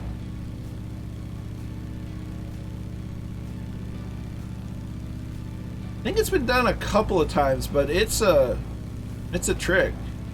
I've seen some very impressive Lego builds of just like dioramas that are just huge of different stuff. Lord of the Rings. I think it was the Minas Tirith or something. I don't know. I'm not the biggest Lord of the Rings fan. Not saying it's bad. It's just not my gig.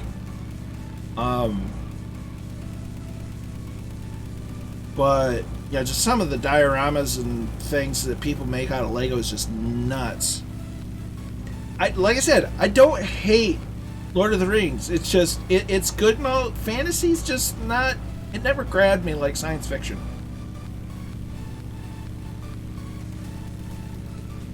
I'm sorry to disappoint. Like, Star Trek was my jam. And, then history.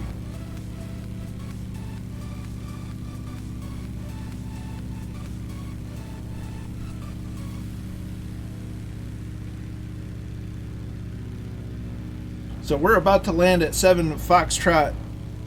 7. That should be 7 Foxtrot 7. I goofed that up.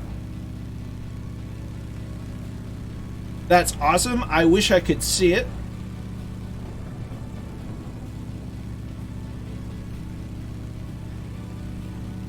You know that there is a species for... I've seen different kinds. I remember Lego had an official one at one point, and it's been a long time. I remember when it came out, but it's been a long time since I've ever used it.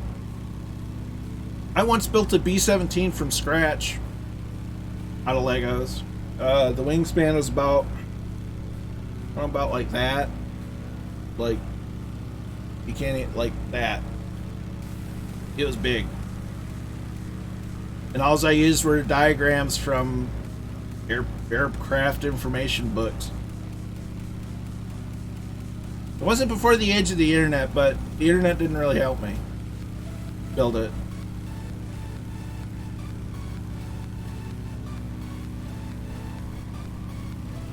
I think there at least at one point in time there's a program where you could build a set and then send it off to Lego, and for like a nominal, ridiculously high price, you could actually get that, you know, get all the bricks for it and whatnot. Yeah, it's a neat concept, and people can make some fantastic things. I don't have the time and patience for it. I need the physical blocks to really understand what is it doing. Call me old-fashioned.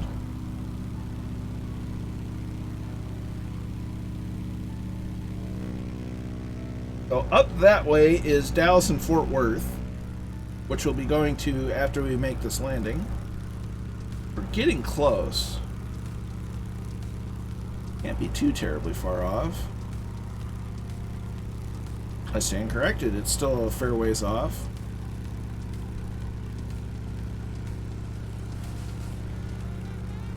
I like sounding smart and then immediately making myself sound like an idiot.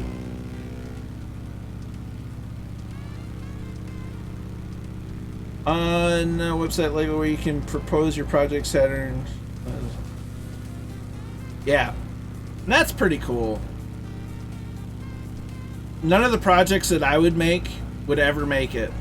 It would never make it to production, because Lego has made it perfectly clear that they will never, in their words, make weapons of war, i.e. they'd never make anything from World War II or World War I, even if it's like a plane.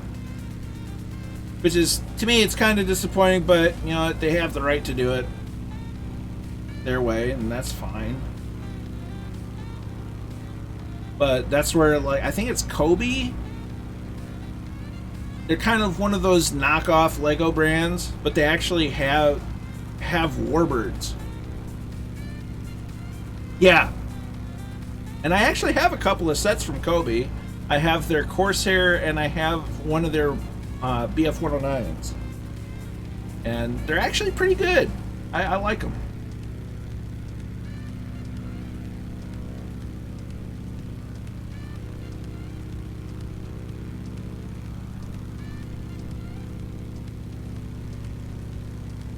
There's Scorpio. Some nice scenery. I mean, this part of Texas is fairly flat. At least, you know, from 1,000 feet, it looks kind of flat. Some cars from Kobe and old Soviet stuff, and the quality is nice. Yeah, they do a pretty good job of all the knockoff Lego brands. They're really on the good end. Mega Bloks does okay. I have a lot of Mega Bloks Halo sets. More than I care to admit on camera. I have a lot. Went through a phase. I'm a big Halo fan. Yeah. But either way, Mega Bloks does look pretty good. Kobe does, and I'm impressed with Kobe. I'd like to get their B-17, but I don't know where I'd put it. I don't know. My Lego B-17 that I made from scratch is still at my mom's house because I don't know how to transport it because it's so delicate. And then if I got it here to my house, I don't know where I'm going to put it. It's big.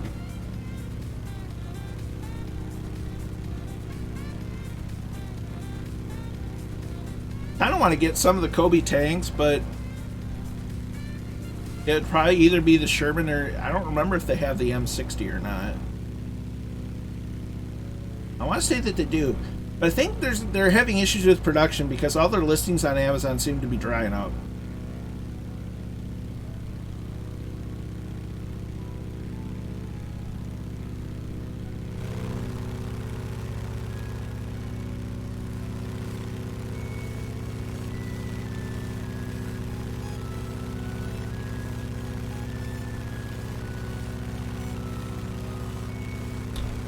Absolute beauty, beautiful scenery here.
Is the steerman so stable and flying you don't have to do anything? Sort of. It still has a tendency to wander to one side or the other, but that's just because of what's known as P factor. So the torque of the engine kind of makes it want to wander, usually with American-built aircraft, wander to the left because the torque is just kind of making it want to go that way a little bit. Beyond that, it's very stable. Like, I only have to make small adjustments here and there.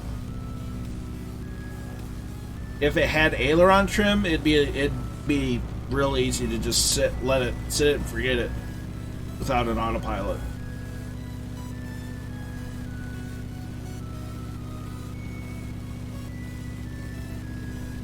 It's a great little airplane.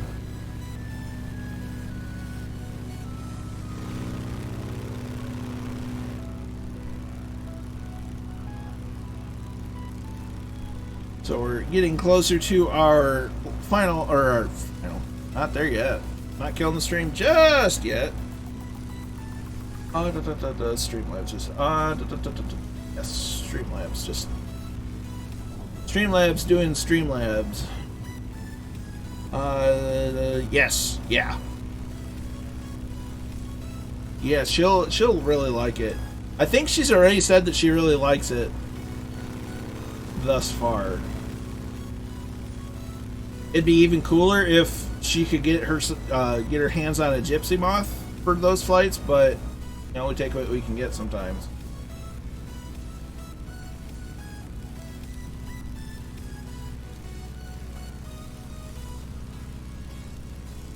There's a random lightning bolt right in front of us.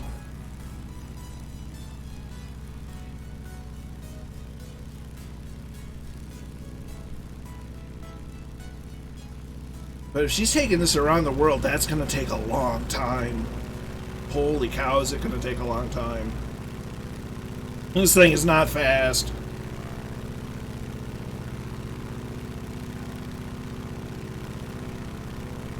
I mean, it's a nice cruising speed, but not ideal for long distances.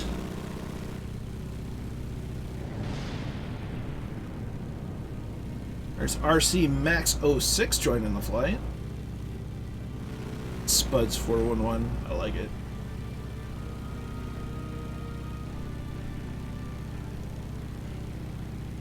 It's very windy in Texas. There's Sean Legoman joining us.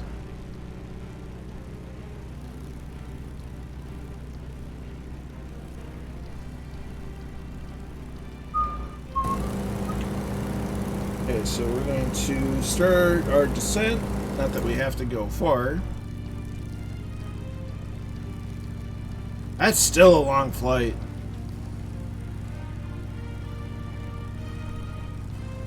Oh, too far.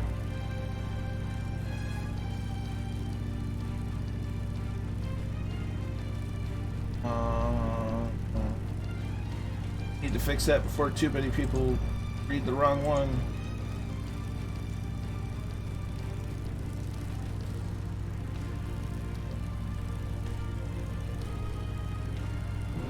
Yeah, I had it right in the flight plans, I had it right in the image, but I missed it in other places.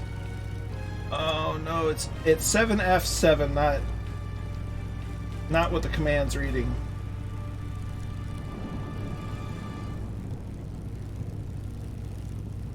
Changing commands while flying. No autopilot. That's exciting. Okay, Streamlabs updated. Whew.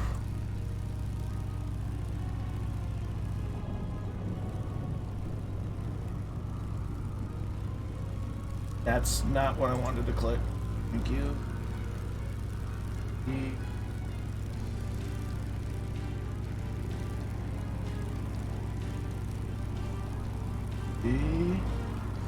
F.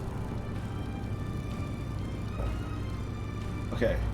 Should fix it. Should fix it. Oh, for sure. I did join in with more of her flights, but it's just I got burned out. I did a 8-hour flight with her just to get 1 mile, less than a mile to final with a crash to desktop, and I just like, I kind of rage quit, but I'll still pop on and watch.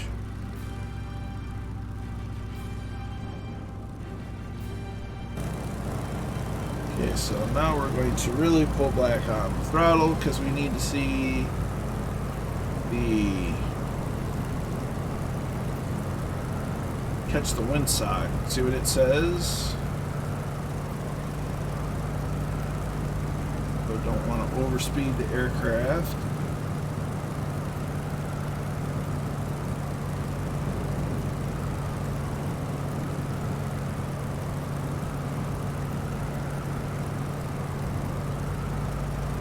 Oh, that's going to be real fun. So, runway 14 for landing.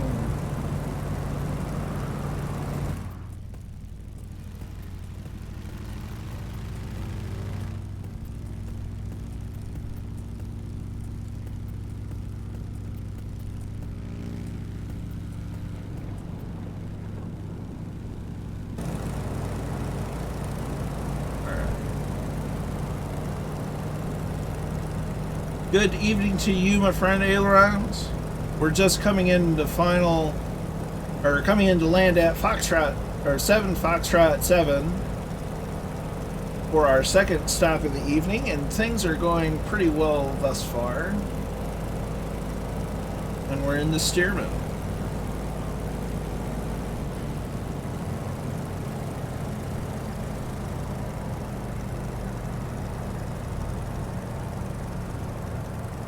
Hope you're doing well, my friend.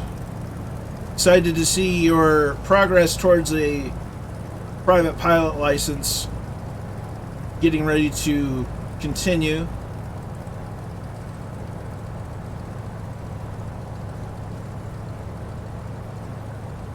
Keep that nose up. Try to lose speed.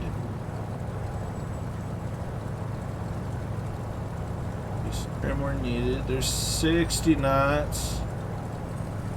Okay, we need to add a little power.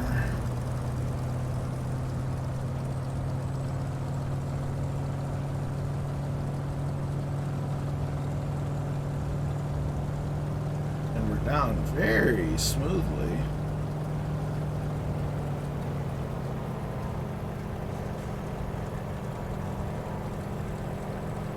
I think that's the best landing I've had so far in the Stearman.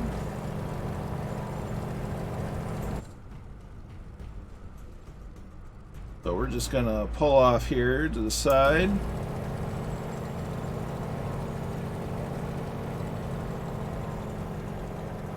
Go ahead, turn the avionics off, that off, and shut the engine off, hit continue, and then we're going to go bam, bam, thank you, ma'am. Speed that up, hide me, and catch some landings. So, runway 14 open for landings. Nice headwind, slightly crossed. Kingsman 9965 is in. Good to see you, my brother. Hope you're doing well. Hope that the pool is doing well as well.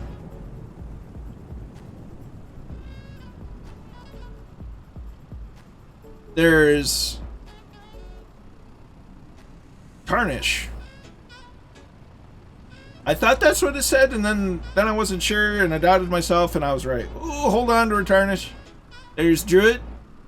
Nicely done. Ooh, hang on to her.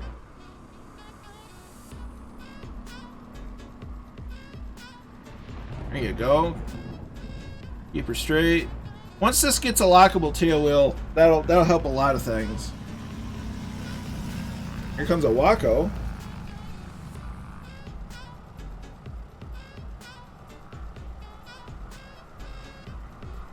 There's Roger RC.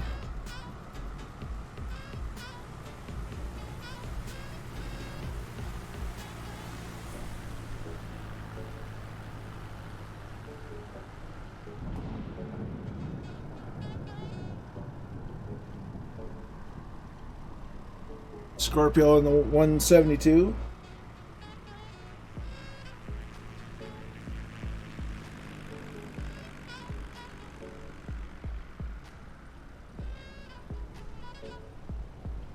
Sean Legoman's in.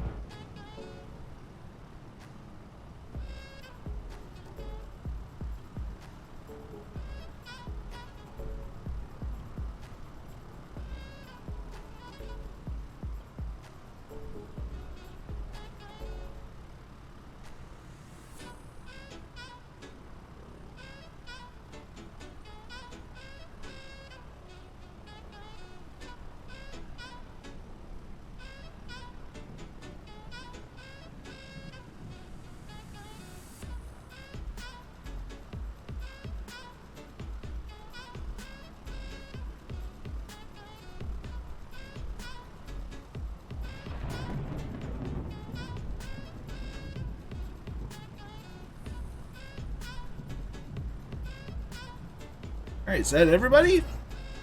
Kozaki Flyers in. Back from the doctor's office in Fix and Fly. Awesome. We're at 7 Foxtrot 7. Shuffle Shoes is off. You take care of yourself, and we'll glad to have you along for as long as we could. And we'll catch you on Discord and the next one. Ah, we got Grant. We got Grant inbound. Yeah, once you get the speed down, the steerman, it's not bad. The wind can make it tricky. It's a nice landing, slight bounce.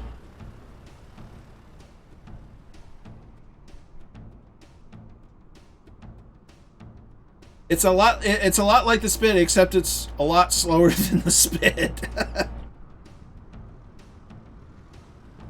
I don't have it yet, but I've heard some interesting stories about its flight characteristics. Can't get it to flare. Ooh. Yeah, low and slow approach. That's kind of what you have to do. You have to find a way to bleed off speed, but even with the steerman, it still likes to float a lot. Alright, so we're going to unhide me. We're going to go to this screen. We're going to restart the sim and load up the next leg of the flight plan, which is our final leg, where we'll be checking out the Texas Motor Speedway. The wind, that's another, so yeah. So the wind, it's very windy in Texas right now, apparently. We'll have to tell Scott to batten down the hatches and strap anything down that's loose and could fly away. Oh, I don't want to do that. Yes, president is in Cornwall. Right on.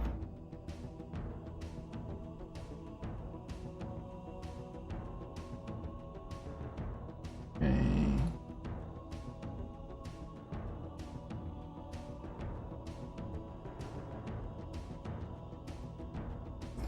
So Saturday, we're gonna check out the Texas Motor Speedway. After we've checked it out here in Flight Sim, we'll be checking it out on the ground level like we've been doing as an integrated part of the, I was gonna say integral, and it's not really integral, but integrated. Kind of connecting the Flight Sim streams with the iRacing streams. We'll fly over Texas Motor Speedway tonight. Saturday, we'll do a little bit of racing there. We'll probably try to do some open practice, hosted practice with the community at large. And then we'll have the third Firefly Grand Prix at Lime Rock Park Classic Circuit. Available cars will be the Kia Optima and the Mazda MX-5, which the Mazda MX-5 recently got an update with the Season 3 update that launched yesterday. There are a number of folks from the Flying Fabios community that will be there. Hopefully we get some more Fireflies there. And it should be we're really hoping for a really good event.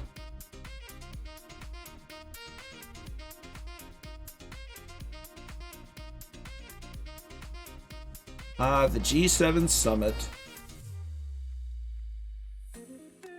Well, I guess he had to get out of his hidey hole at some point and do something. At some point we will. We are planning the Firefly meetup in Oshkosh, Wisconsin at the end of July next year. Oshkosh, Wisconsin, hosting their EAA AirVenture event, which is the world's largest general aviation air show.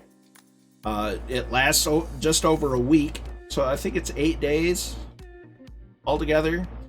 Huge event. Huge. I mean, you can see just about anything there. You can learn how to build an airplane there. You can see warbirds up close. You can see modern jets fairly up close. I mean, you name it, and there's probably something there for it, as long as it relates to aviation. There's reenactors. They do air shows several times a day. They have a theater out in the woods that's outside that they just don't do when it's raining, because that would be miserable. AirVenture is such a wonderful show. It's been, this year it'll be 9 years since I've gone. I haven't gone since 2012. Great event. It's a huge international event too. It attracts people from all around the world. Yes, UK discussing the transatlantic song. I haven't seen it, so I can't comment on it, Kingsman. Next year. Yeah, I'm thinking to fly there next year, but we will see Germany as far away. Yeah, that's kind of why one of the reasons why we planned it out, because we started planning this probably late last year, and we decided, we'll aim for 2022, because that gives a lot of people time to figure out, okay, can I make this work? Let the world kind of get back to some semblance of normal, among other things. So, big event. I know Two-Tone is planning on some meetups in Ireland and the UK here this year. And that being over in Europe, there's not really any way that I'm going to be able to make that. Warbirds tomorrow. Hesitate to take a tomorrow. Yeah, I'm Flying Fabio. Speaking of community events, Flying Fabio is having a big group flight with Warbirds around Hawaii tomorrow at 1700 Zulu, which I want to say is 1 p.m. my time. But huge event. Corsairs and P-40s and Spitfires. I think in a technical sense, the Stearman and the L-19 count, but they're going to be a lot slower. A lot slower. Hoping to visit for sure.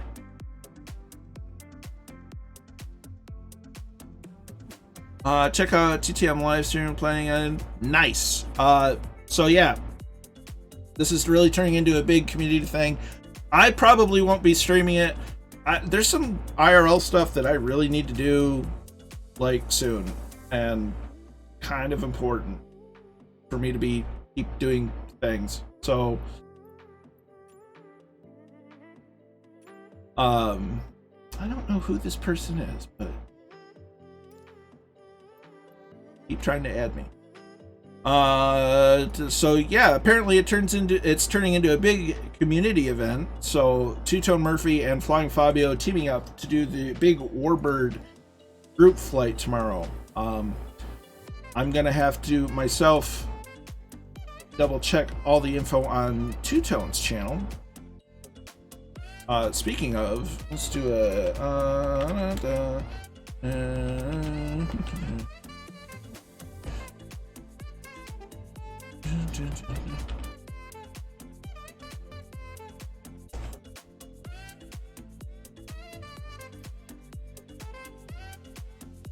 come on, Streamlabs, I know you can do it. Maybe I did it too quick. There we go. That's another flight I need to organize because I want to do a Warbird flight, group flight through the Mach Loop. I just need to plan it. Where was I? The last leg of our flight tonight.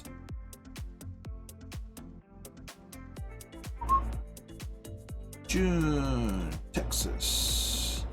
We need to go to Clifton to Northwest Regional.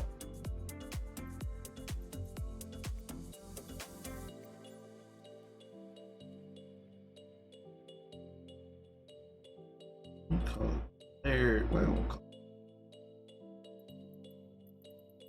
it bam and bam.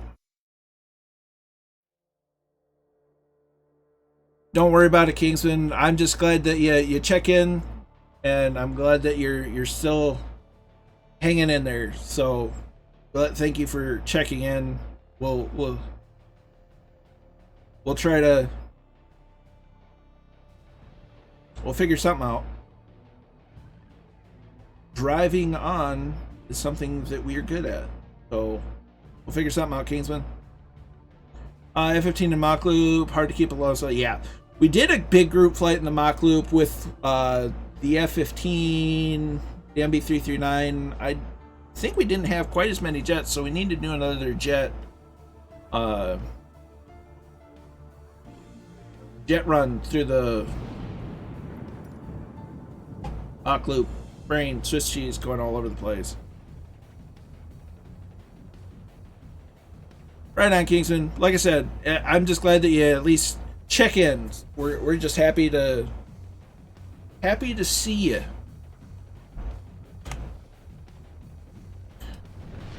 So we're back here checking the windsock, still doing its thing down that way. So I think I'm gonna need to go that with the parking brake, that with the pushback.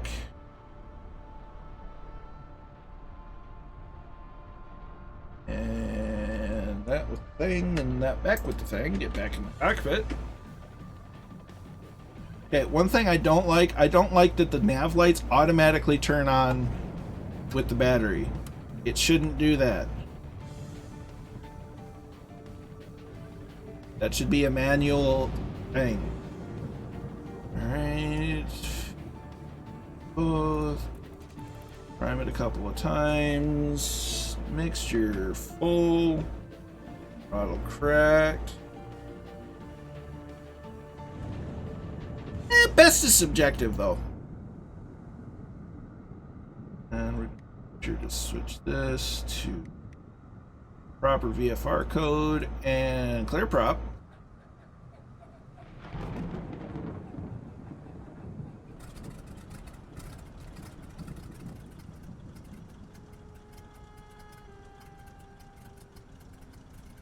think they need to up the idle RPM. It's way too low.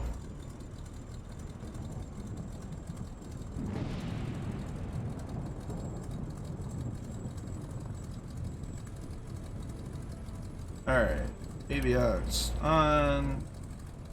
Don't need the strobe lights. Parking brake comes off. I also find it very odd that I have to almost get to 50% throttle to get to 1,000 RPM. That doesn't seem right.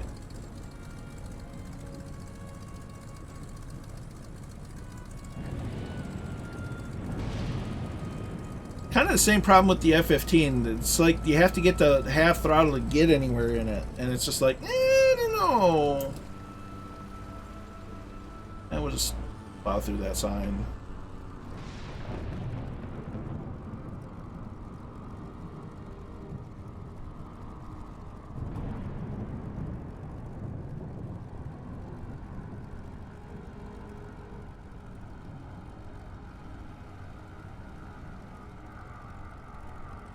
Bennett Vault's here. Good to see you.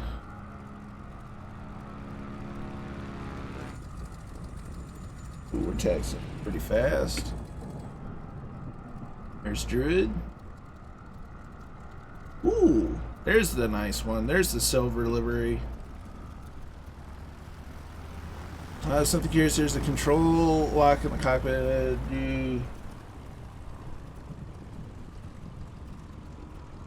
Yeah, I'm not sure that it does anything. I'm sure they'll add it. The particle effect SDK is now available to developers, so I'm sure that that's one of those things that'll get added soon.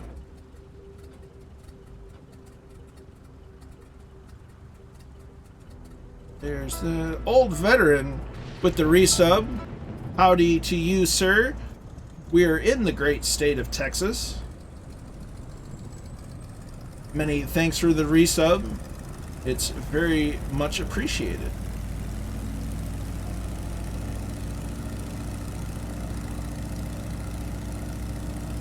Oh, keep her on the tarmac. That's a lot of left rudder. To quote the Flex Seal guy, that's a lot of damage. That's a lot of wind. We are just taking off from 7 Foxtrot 7, just outside Waco. And we're heading north towards Fort Worth.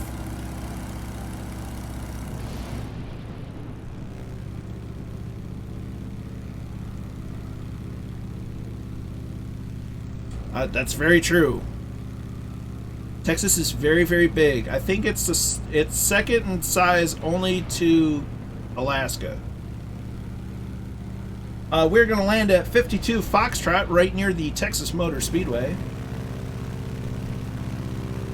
That looks like it should be a pond, but it's not rendering as a pond. Weird. So we are just to, I want to say, the northwest of Waco. Waco's down that way.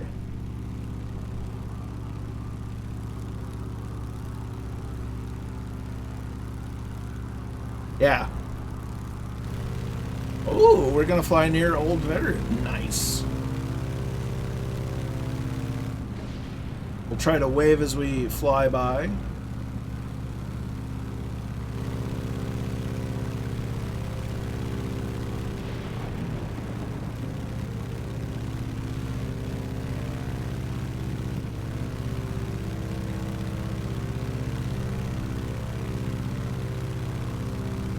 This, in my opinion, I like the silver US livery for the Stearman, but man, this one's just so very iconic. The yellow and the blue with the tail and the stripes. It's just, you know, classic.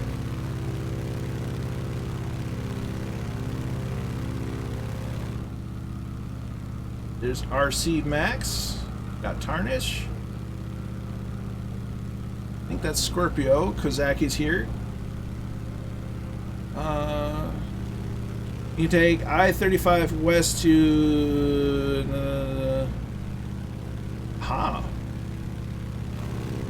I'd have to load up a map to see where those are. I'd probably have to light up two. State Highway, yeah, I no idea where that is.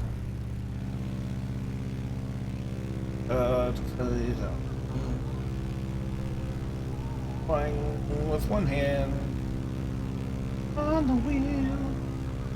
Away, local guide from Bing Maps. Pardon my erratic flying.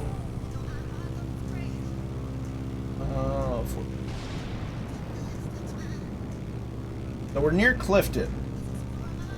That's where we took out of, was Clifton. So we're near State Highway 6.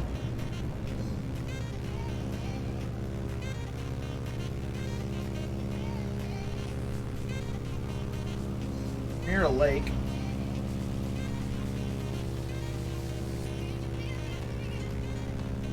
Yeah, we're near, I think we're nearest State Highway 6. There's I-35. So we're a little west of I-35. We're about to... Foo is here. Glad you like the hat, my dude. I'm kind of pretzeling myself right now. Okay, so we are just on the west side of Whitney Lake. So we're west of Hillsboro. So that's Whitney Lake. That's Whitney Lake.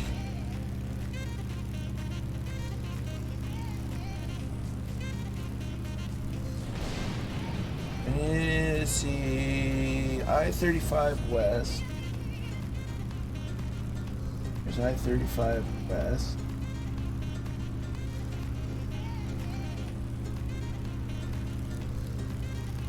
This is to SH1, State Highway 17.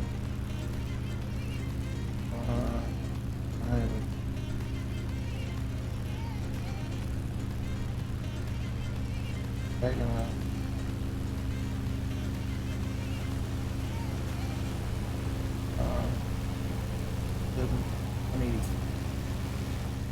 Lee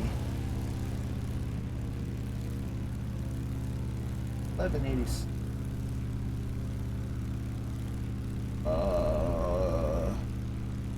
Roger that. I don't know where State Highway 170 is in Texas.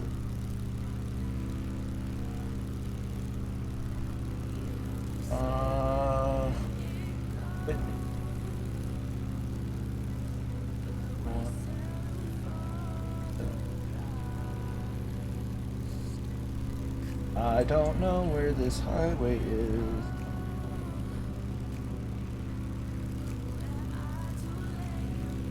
Scott's got me looking for things. 174, City Hammer 140. I don't know. I can't find either of those. 174?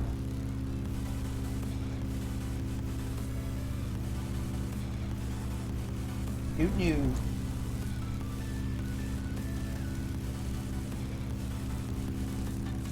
I'm flying all over the place.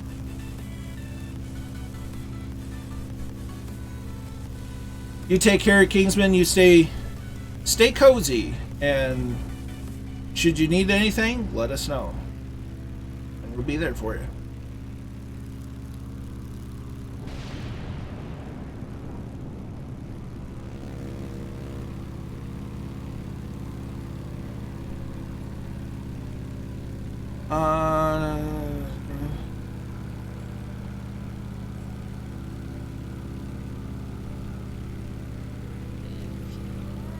And it used to be held at the Charlotte Motor Speedway, and it used to be called the Winston, before RJ Reynolds was no longer allowed to, or well, the tobacco industry was no longer able to sponsor NASCAR.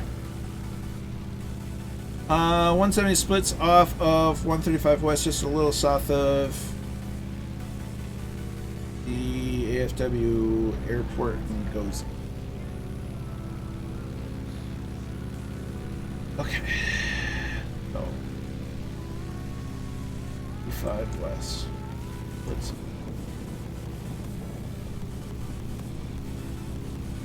Is it north or south of Fort Worth?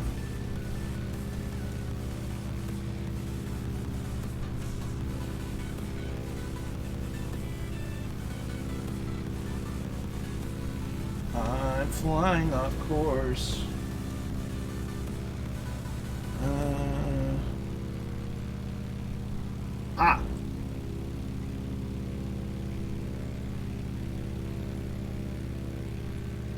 There's Fort Worth Air Station.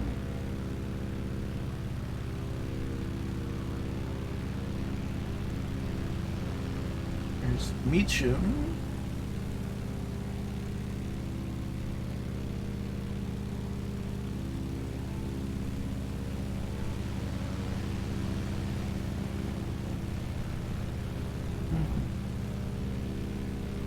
I'm going off course again. Well, it sucks that you couldn't get any sleep last night, but it sounds like an amazing flight. There's 35. There's Northwood. 771.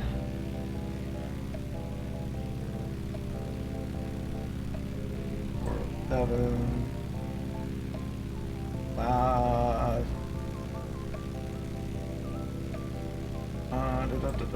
That's together. 114. That one? Yes. On the 114.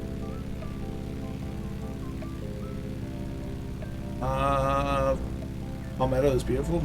Not bad. I mean, I haven't done a flight in Italy that I haven't enjoyed. So there's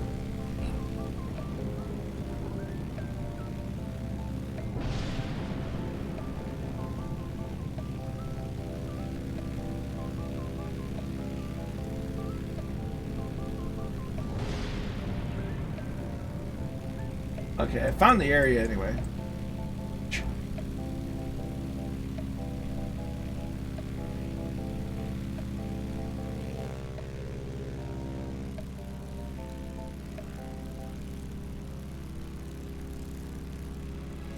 There's Fort Worth Alliance.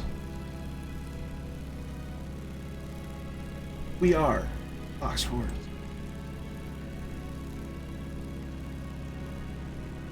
Northwest region. That's a nice little airfield.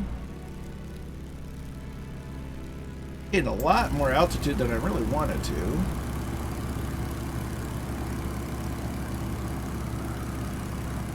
And I'm on rental power.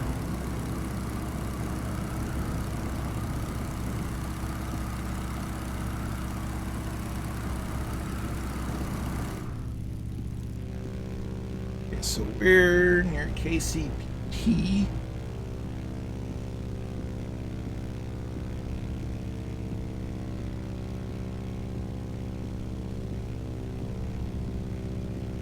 Well, we're coming up to it.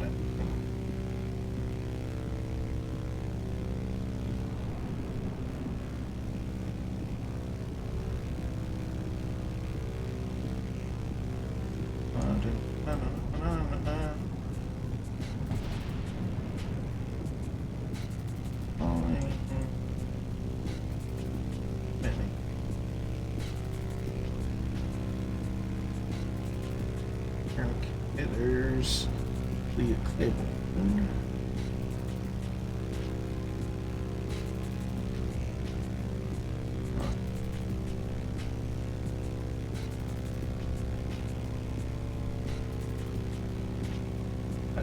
Sean Lego Man there. Granite.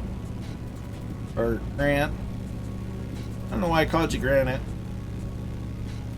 Druid Zeus is there. Roger RC, Kozaki, Scorpio, RC Max, and Tarnish.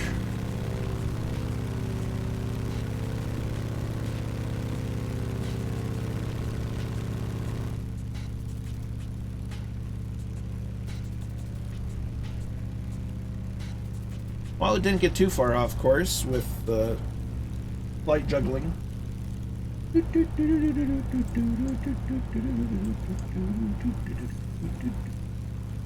Yeah, if I had to say a highway that we're following most directly, it is the Chisholm Trail Parkway.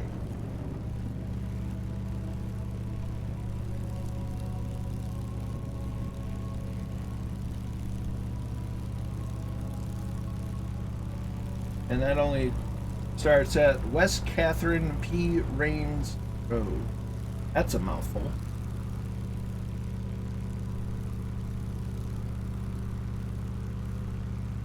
State Road 174. Or State Highway.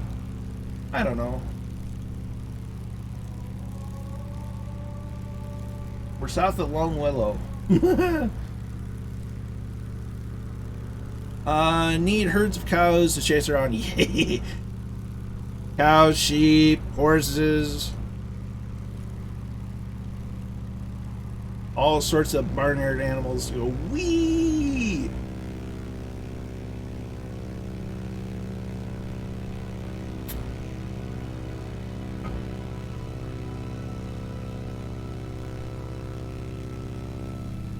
But flying the Stearman it's really nice. One or two more issues, one or two small issues to fix, and it'll be absolutely golden.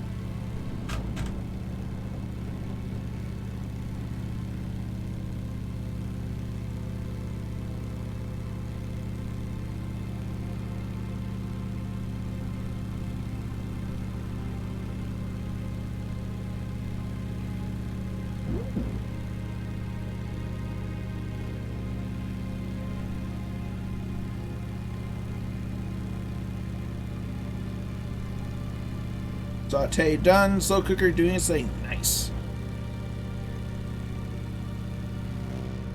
So we're almost to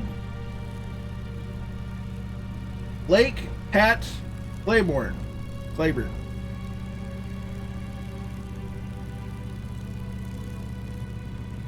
Lone Willow is just about over yonder.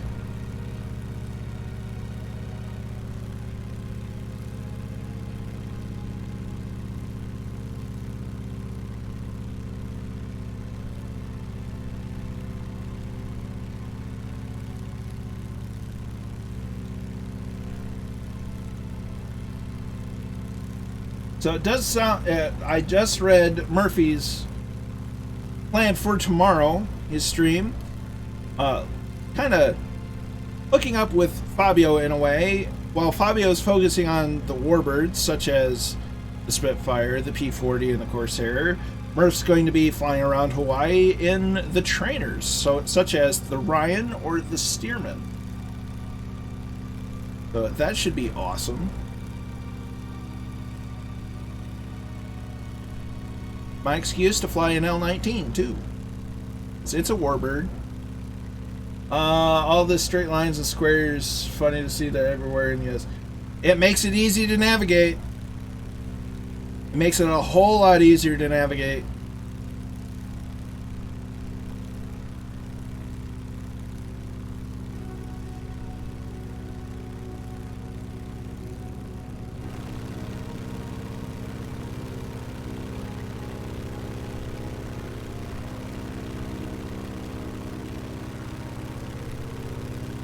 Whether that was the reason behind it, it might have been an efficiency reason. I couldn't honestly tell you. I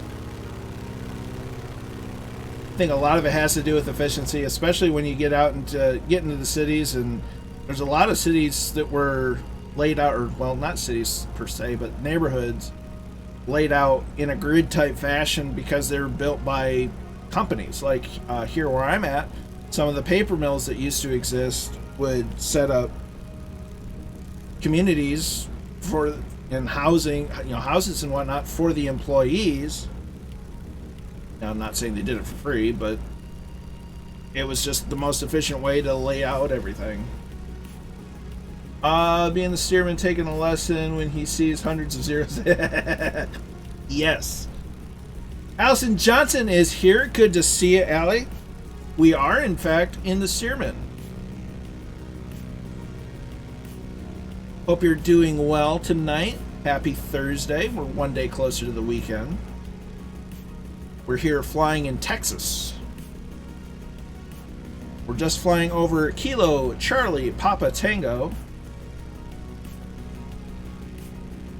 And we're heading up to Fort Worth. We're going to fly over Scott's Place-ish. And then check out the Speedway. Seamus is going to call it a day. Good to have you along as long as you could, Seamus. You take care. Have a great evening. We'll catch you on Discord, and we'll catch you when you stream. So, take care, my friend. Looks like I-35. It could be. We're just on the north end of the... What's the name of that airport? The Claiborne Municipal Airport. It's 60. It has a US 67, Highway 67 access road, W. Catherine P. Rains Road.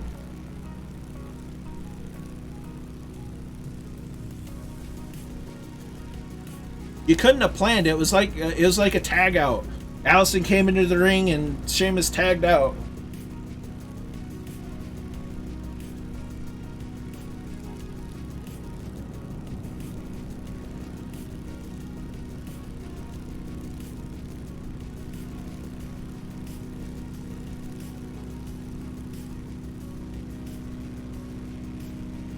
That's the Chisholm Trail Parkway that we're going to be following.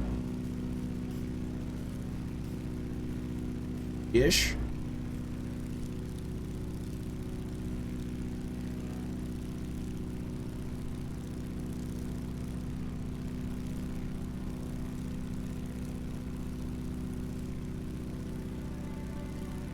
So the Texas Motor Speedway is a speedway located in the northernmost portion of the U.S. city of Fort Worth, Texas. Ooh, pardon me. The portion located in Denton County, Texas. The reconfigured track measures 1.44 miles with banked 20 degrees in turns 1 and 2, banked 24 degrees in 3 and 4. Texas Motor Speedway is a quad oval design where the front straightaway juts outward slightly. The track layout is similar to Atlanta Motor Speedway and Charlotte Motor Speedway. The track is owned by Speedway Motorsports Incorporated.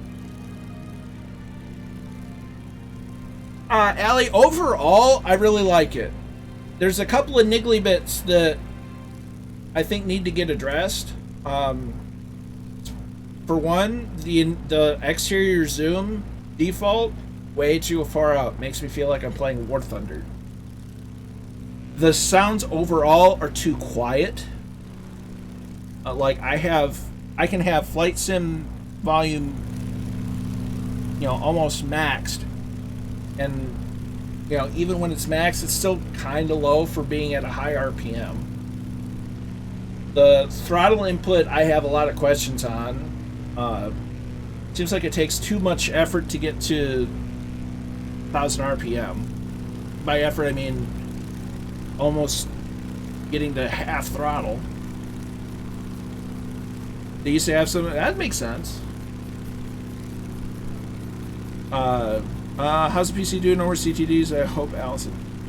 So, Allison, I don't know if you've done it or not, but I've literally turned off all AI air traffic, AI static aircraft, AI workers, and airport vehicles. Turned it all off, and things so far have been okay.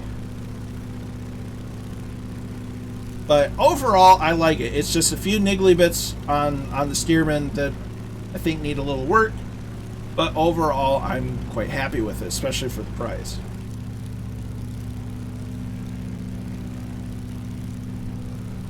A small airport to our left. That's a school.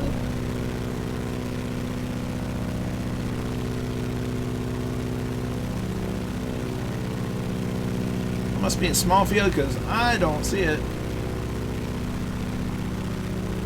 That could be right there.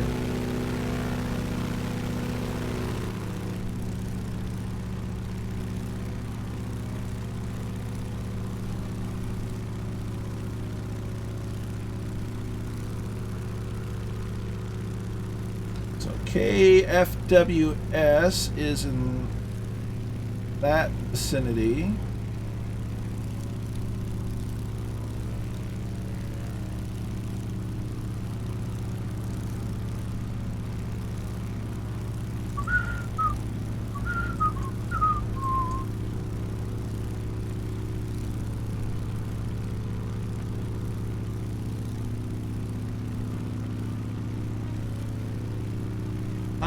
Let's see, could be a grass strip. Yeah, I was genuinely surprised at how many airports there were in the Fort Worth area.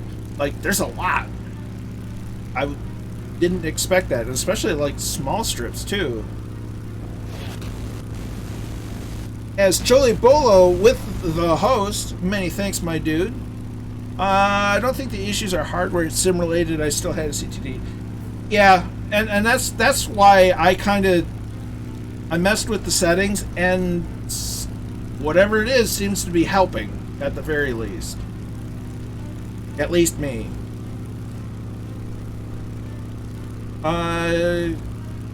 It makes sense. Captain Arash is here. How you doing, my friend? Hope you're well. The worst places for the sound alley I find are directly behind and directly in front. When it's from here to about here, it's great. Lunar Orbit 75 is now following. Many thanks, dude. Hope you enjoy the flight. We're having an AOPA fly in this fall at AFW. Ooh, nice. I think my grandpa was a member of the AOPA until he passed away, even after he lost his license.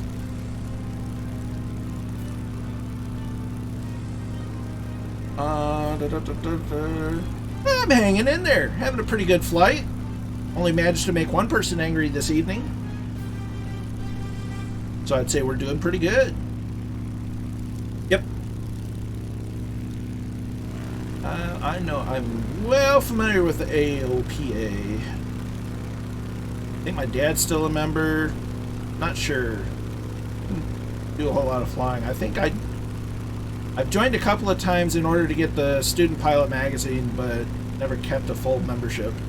They keep emailing me to renew.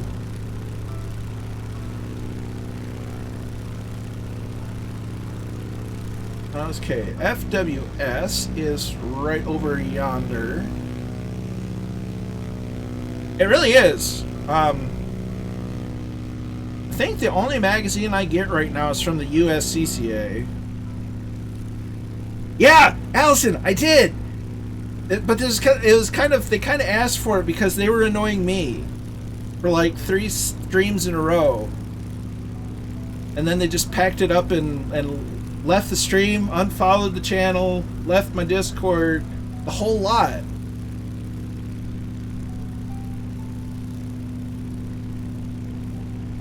So even I can make people upset, apparently. It does happen, Foo, and I'm not upset over it either.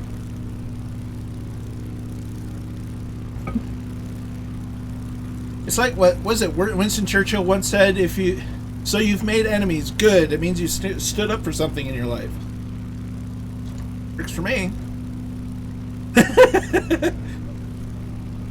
As Jar Jar would say, how wooed. Yeah.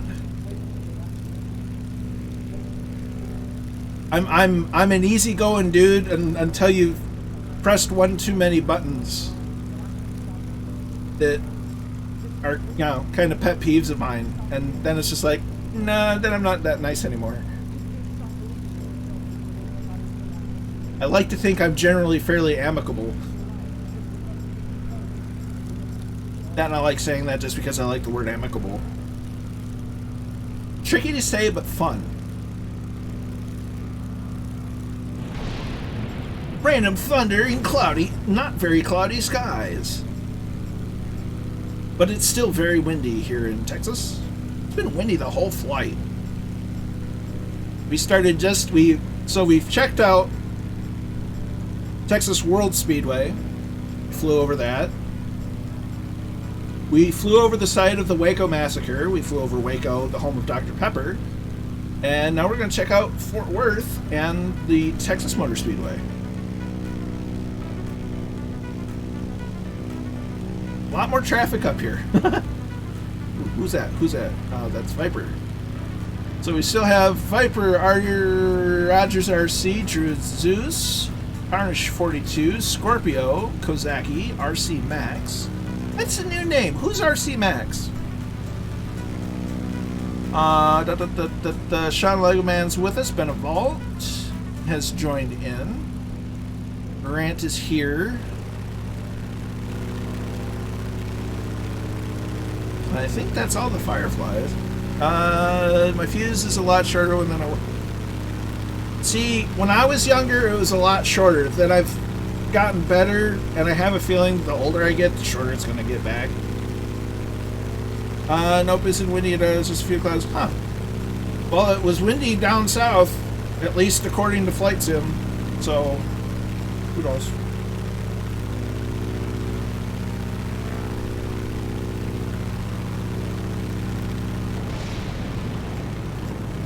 Microsoft seems to think that it's thundering and lightning over your neck of the woods there, Scott, so I think it's confused. So we're... Ooh, look. Burspur. Tennis.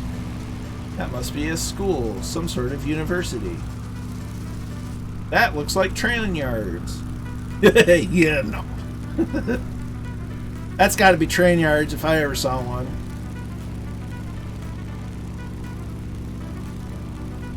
See, that's KNFW.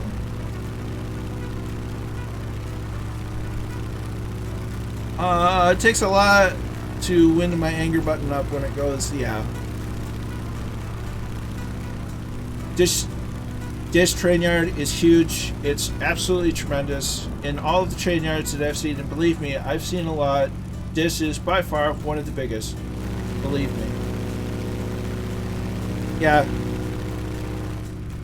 I've gotten to the point where I have the fuse, but once the fuse is gone, I'm not a pleasant person to be around. I was there this morning doing work, Naval Air Station, Fort Worth, former Carswell AFB. Nice. It's right on a lake.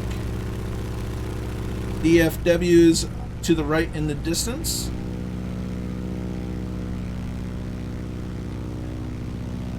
I certainly believe you. I can't really rightly see it. There's downtown Fort Worth. Lake Worth. Wow, that's spot on the money. They didn't mess around with the naming convention at all.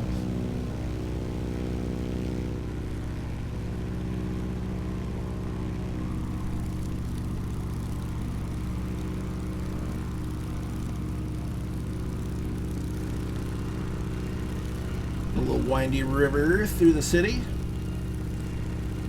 Trinity River below.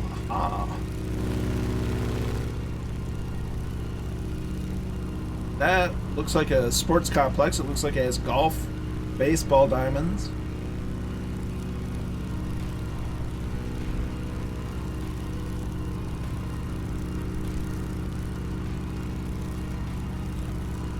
That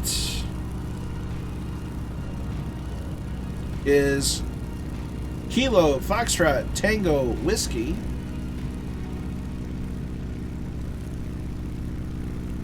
Ooh. Fort Worth International Airport. Probably.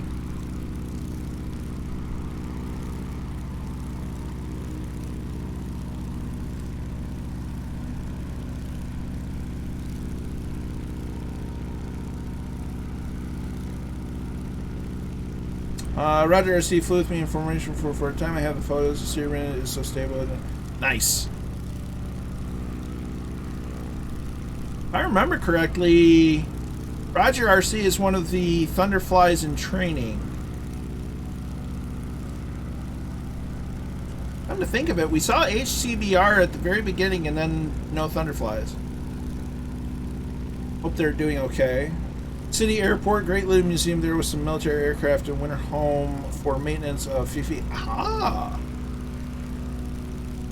I've been in the cockpit of Fifi once. It's pretty neat. It wasn't flying or anything, but while it flew in and then it took rides. I didn't go on a ride, but it was a neat experience being inside of a B-29. Joy Bolo in the house. Many thanks for the host, my dude. Hope you're doing well. We're just exploring Fort Worth, Texas. Yeehaw. Another train yard. Very sprawling city, if I might say.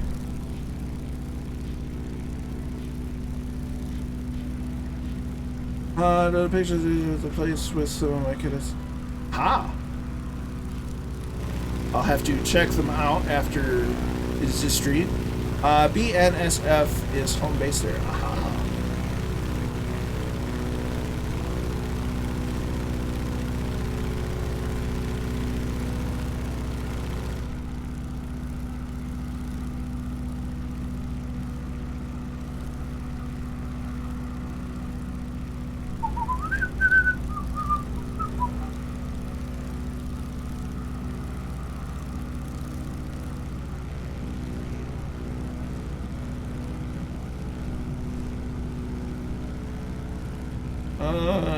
Grain elevators. Why can't the grain take the stairs? Why they gotta have elevators?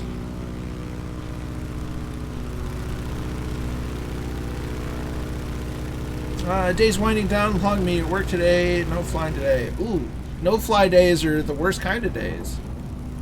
Especially when you have long meetings. Those aren't fun.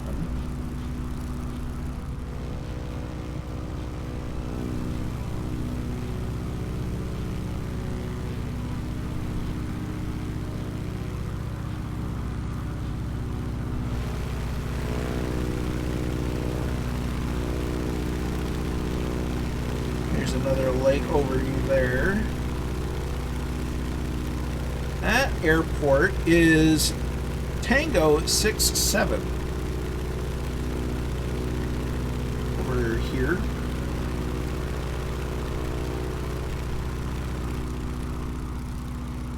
There's another train yard. There's Kilo Alpha Foxtrot Whiskey right here. I-35 off to the right wing. Roger. So we're going to deviate a bit.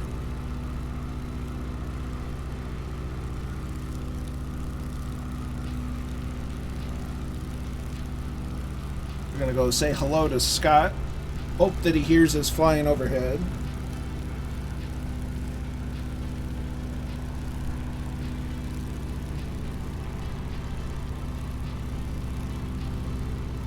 This part of the Alliance Gateway Airport and multimodal area. Ooh.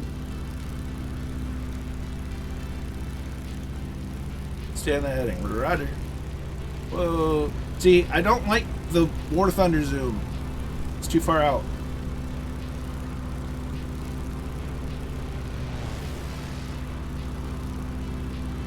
Okay, I'm gonna guess that this is I-35. So that would make that probably SH-170?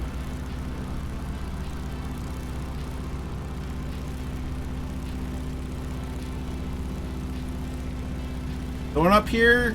Okay, yes. Tracking. Tracking like an 8-track. Hello, Sea Cadets. A bit of bidding in the west is Cabela's. Ooh, aha! Hunt, fish, camp. Fun story about Cabela's. My mom saw Cabela's billboard once, and it said Hunt, fish, camp. Well, she's driving down the highway going 70, and for whatever reason, her brain read it Hunt, fish, kill, and thought it was an ad for the Marines, and it's just like, no, that's, wait, what? Roger, RC is back? Awesome.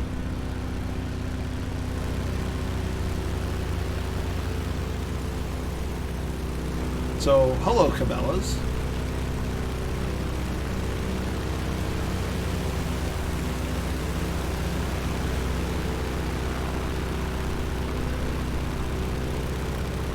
So we're about to actually fly over a small airstrip.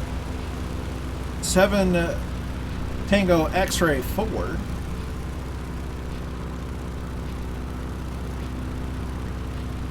Be just off our nose. Keep 170 off left wing. Roger.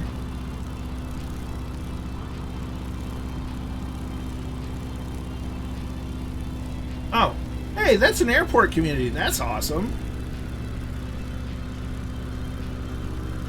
Y'all have an airport community. That'd be awesome. That's like a dream of mine, except less in the city and more in the woods. Like, more in like Kazaki's area. Middle of nowhere. Nowhere's good. Harder to find. It's harder to be found in nowhere.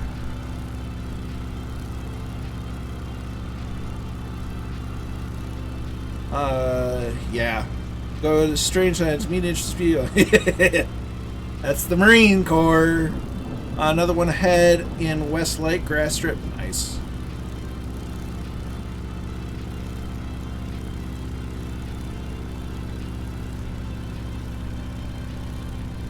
Off that way is 4 Tango X-Ray 2. Off in that direction.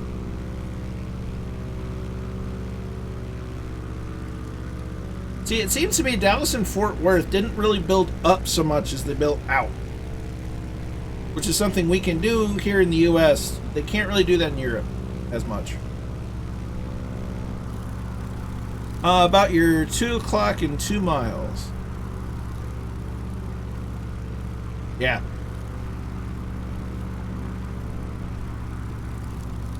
There's a golf course. Short visits are...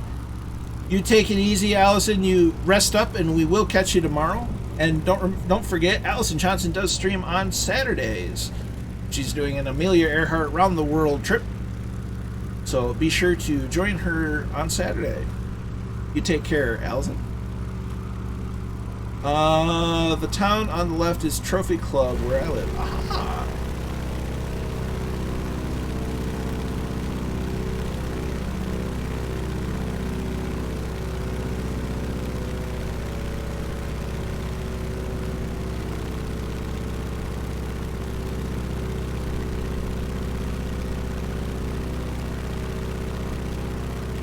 So as we fly over Scott's neck of the woods, when to turn, okay. We'll keep straight. Once we are flying over his house, we'll do a wing wave.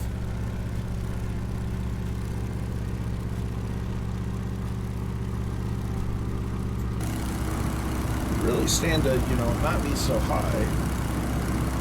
East side of town. Aha.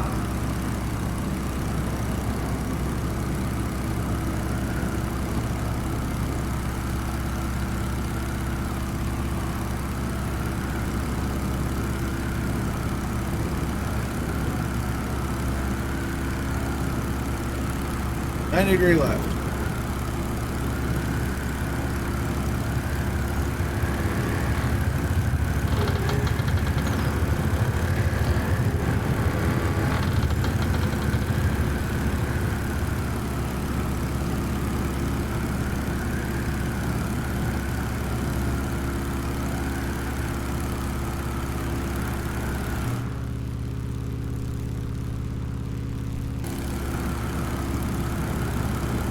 Just off to your right, hard to see, but no, one with the pool.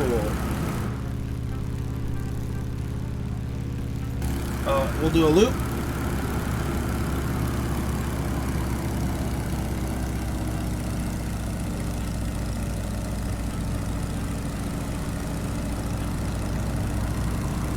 Oh yeah, there's a pool.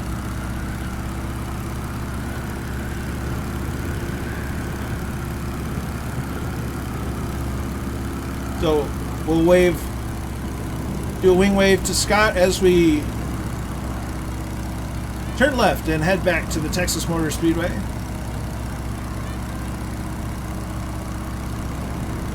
Nice.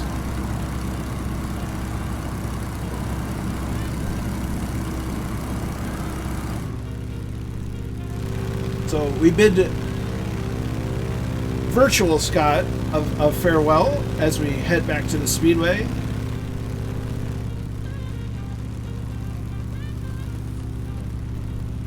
Isn't that far away.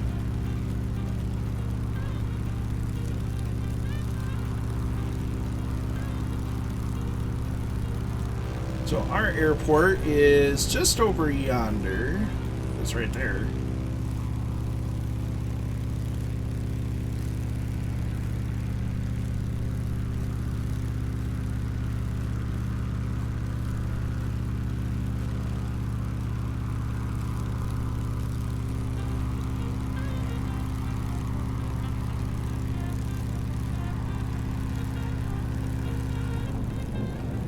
Still thundering.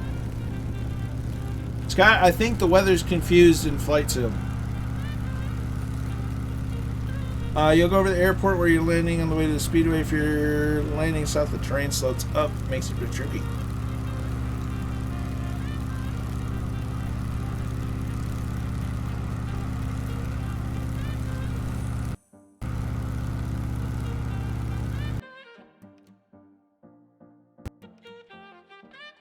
Well, that was anticlimactic.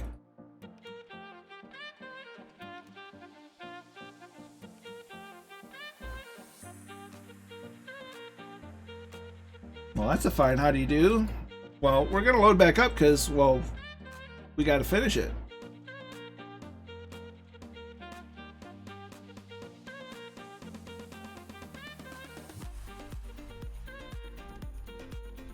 Yes, I did, Scott.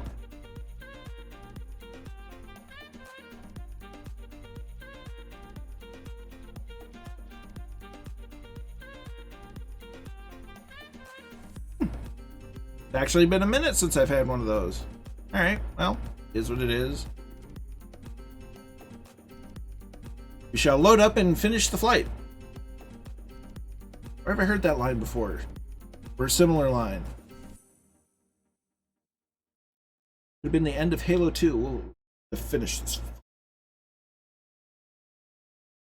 Scorpio, that's because the sim crashed.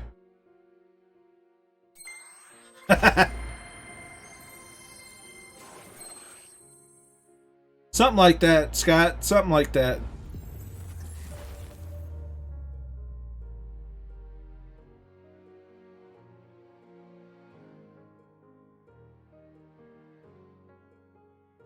I don't even think I passed over the airport. I cannot be upset. We got through 98% of the flight without problems. I'm not gonna complain. It is what it is. We got through most of it. No sense in being upset.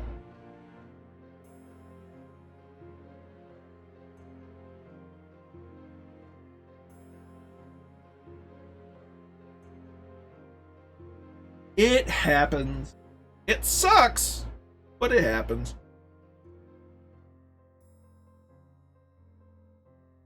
We'll just load up and finish it. Because that's how we roll. We drink some water. We have sun. We have sun? Well, it was sunny. It's sunny here. It's at the warm part of the day where I'm starting to sweat. Even with my air conditioner going. No, the air conditioner doesn't do a whole lot with this barrier behind me. It blocks all the cold air. Doesn't come up and over. But we will. Just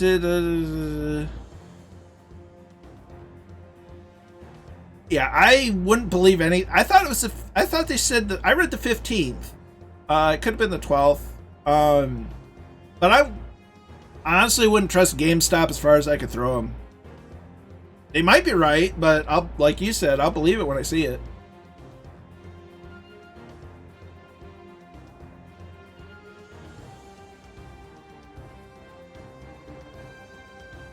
GameStop could just be grasping at straws for publicity to give them business.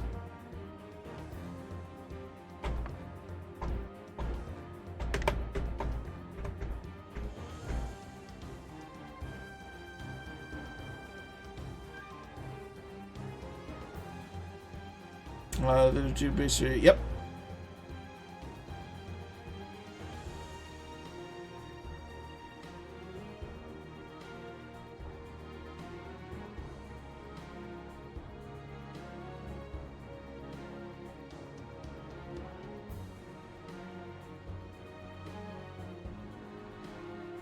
I think Microsoft's supposed to have a big shindig at E3 this year. I thought E3 was going to be this week, but maybe it's next week.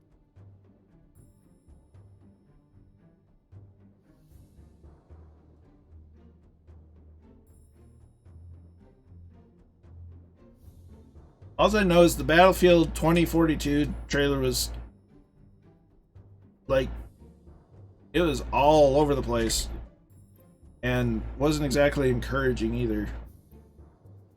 Okay, so to Foxtrot, North Roanoke.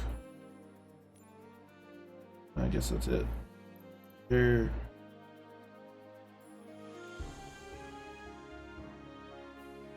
About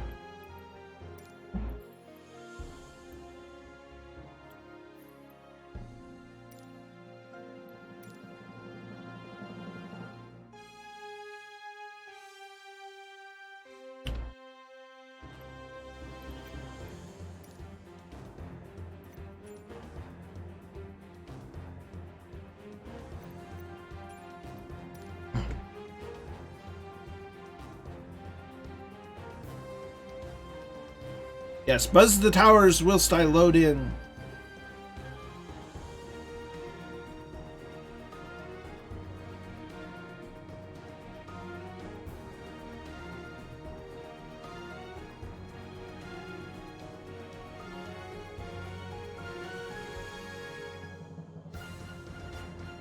You have a good one, Tarnish. Good to have you along. And we will catch you next time and on the Discord.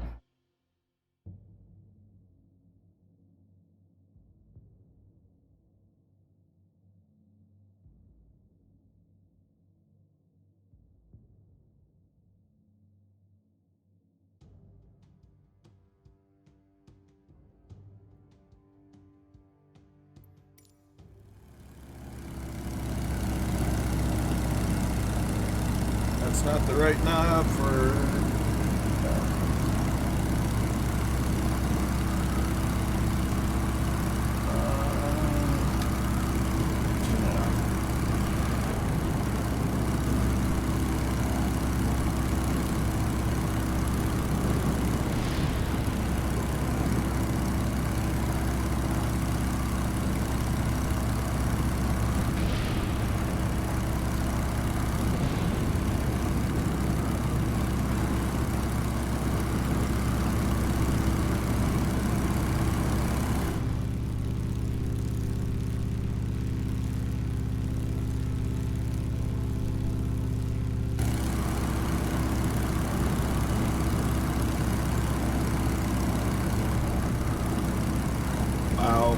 Flight just didn't know what to do. It's really confused. So our airport is right there. Speedway is right there. The Sobo really needs to redo, like, completely from the ground up, redo their in-sim flight planning thing. Because it's not great. It's not great at all. Like, it was better in FSX. Just saying. Made more sense.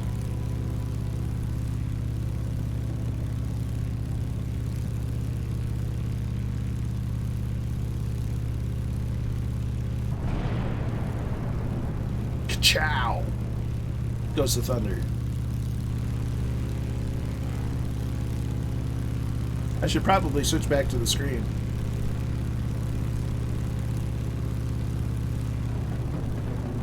Thanks, Robert. My shipped shopper. You're about an hour early.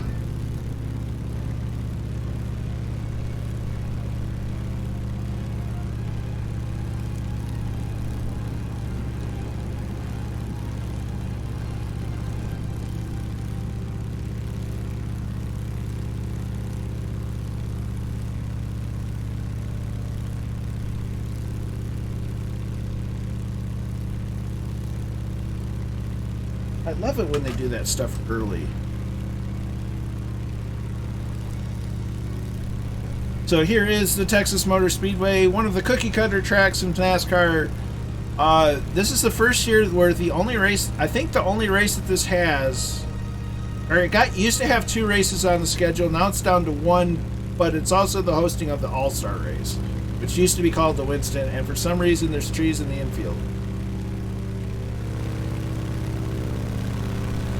This track, from its inception, had problems. They've reconfigured it. I think its first Cup Series race was in '97, and it's been reconfigured a number of times since. So, considering the track's only been around for a little over 20 years, it's not normal for a track to go through that many reconfigurations, and I think people just kind of finally got bored with it and said, yeah, no more of it, please.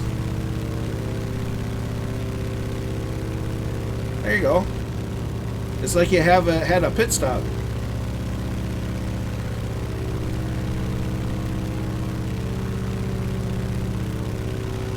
Yeah, this weekend is the All-Star event, the All-Star race.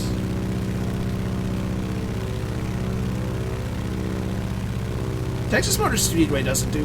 they do IndyCar, not F1, I don't think. I highly doubt. Because that's why they... F1 had COTA. Down in Austin. I could have flown to that. I probably could have flown over that. Not in a Stearman, it would have taken too long, because that's over near Austin. That's a lot of car camping and parking.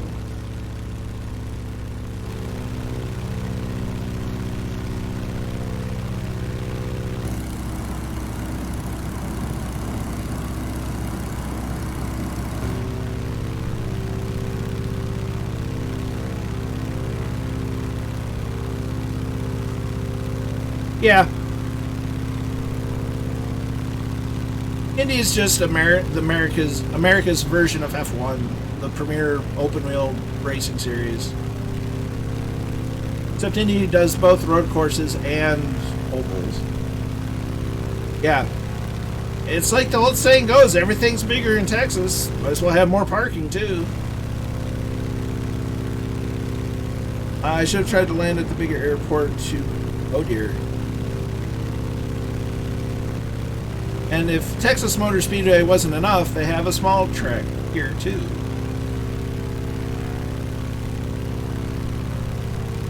So, onward we go to our destination airfield for our final landing.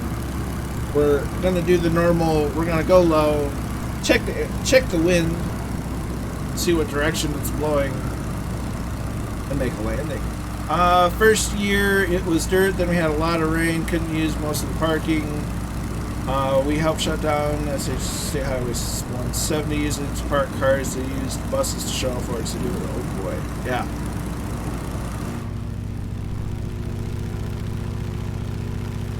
I know one year, I want to say it was like 2009, 2010, Michael McDowell during qualifying had a really spectacular crash, but walked away from it just fine. As a testament of the safety of the cars at the time.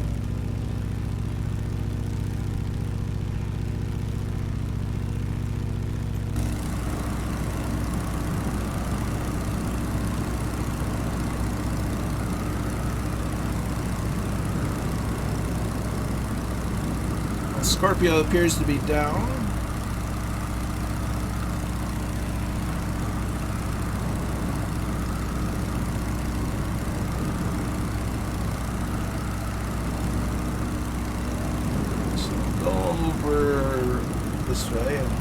see the windsock. Any windsock. There you are. Alright. There it is. Yep, runway 17 it is.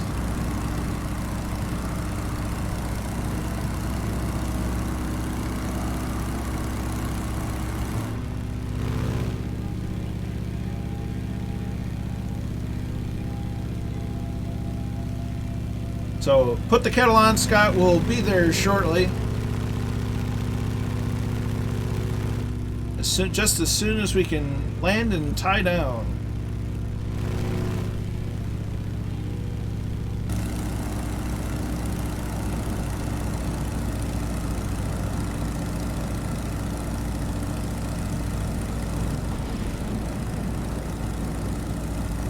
Oh, nice.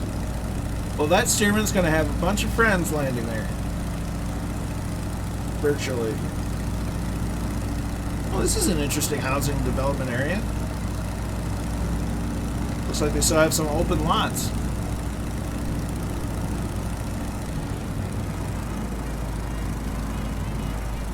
Okay, I'm going to go ahead. Now the idle power.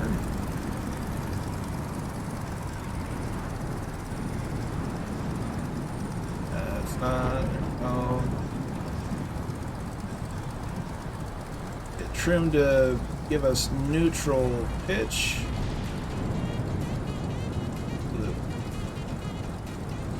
Here's speed with a nice. Add a little bit of power. You have a good one, Scorpio. Thanks for flying along. Glad you enjoyed it. And we'll catch you on the Discord and in the next one. Left, left. We're still above the glide slope. Holy crap. I thought we were coming in low. No, that's the real lights. Never mind. We're way below the glide slope. Here's the numbers. You get the feeling that the hangars aren't quite that big.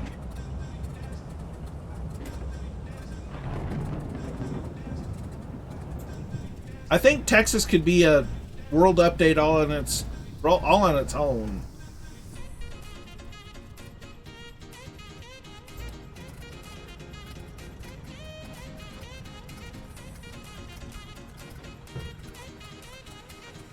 Okay, we're parked.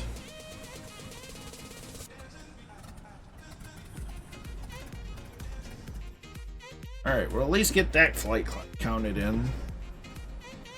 We'll hide me, go to the drone cam, fix the drone cam speed. Close that. So runway 17 cleared for landings. Oh, nice.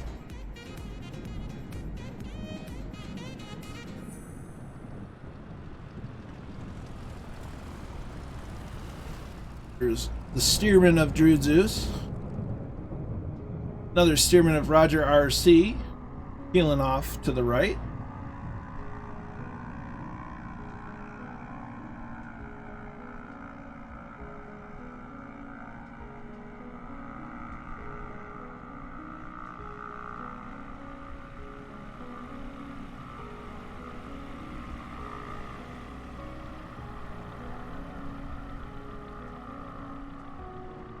There's Grant.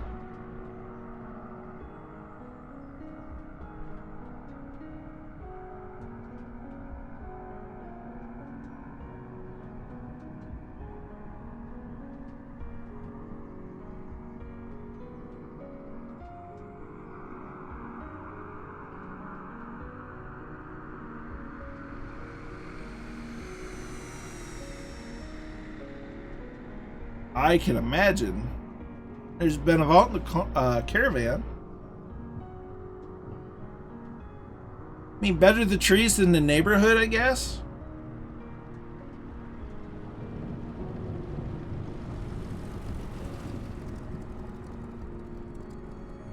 There's Roger RC and the steerman.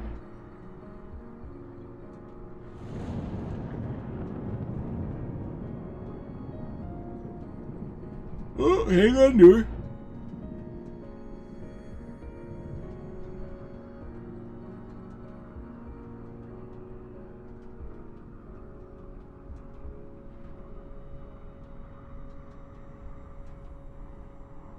That everybody? Figured there'd be a few more.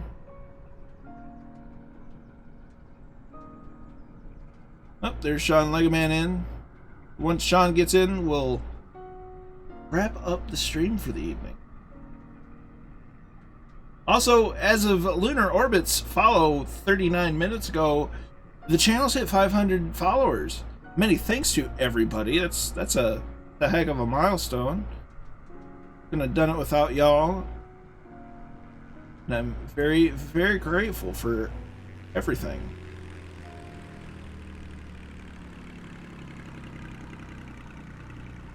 Nicely done. McKinney Airport to the northeast of Dallas has had a lot of off-field landings and crashes in the past 15 years. There used to be nothing but farmland out there, but now it's packed with houses. Oof.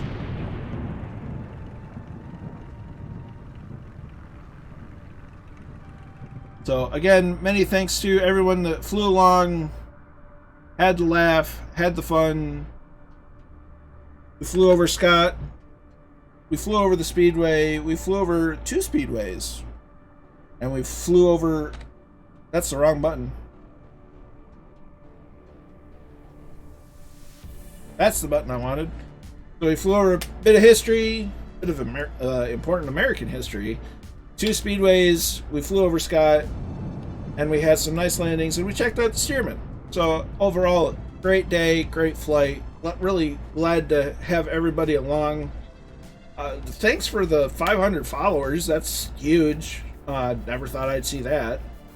You know, for all the gift donations, gift subscriptions. I can't words right now. Gift subs, all the resubs, all the new subs, all the new followers, and even for those just lurking in the chat. Many thanks for coming along.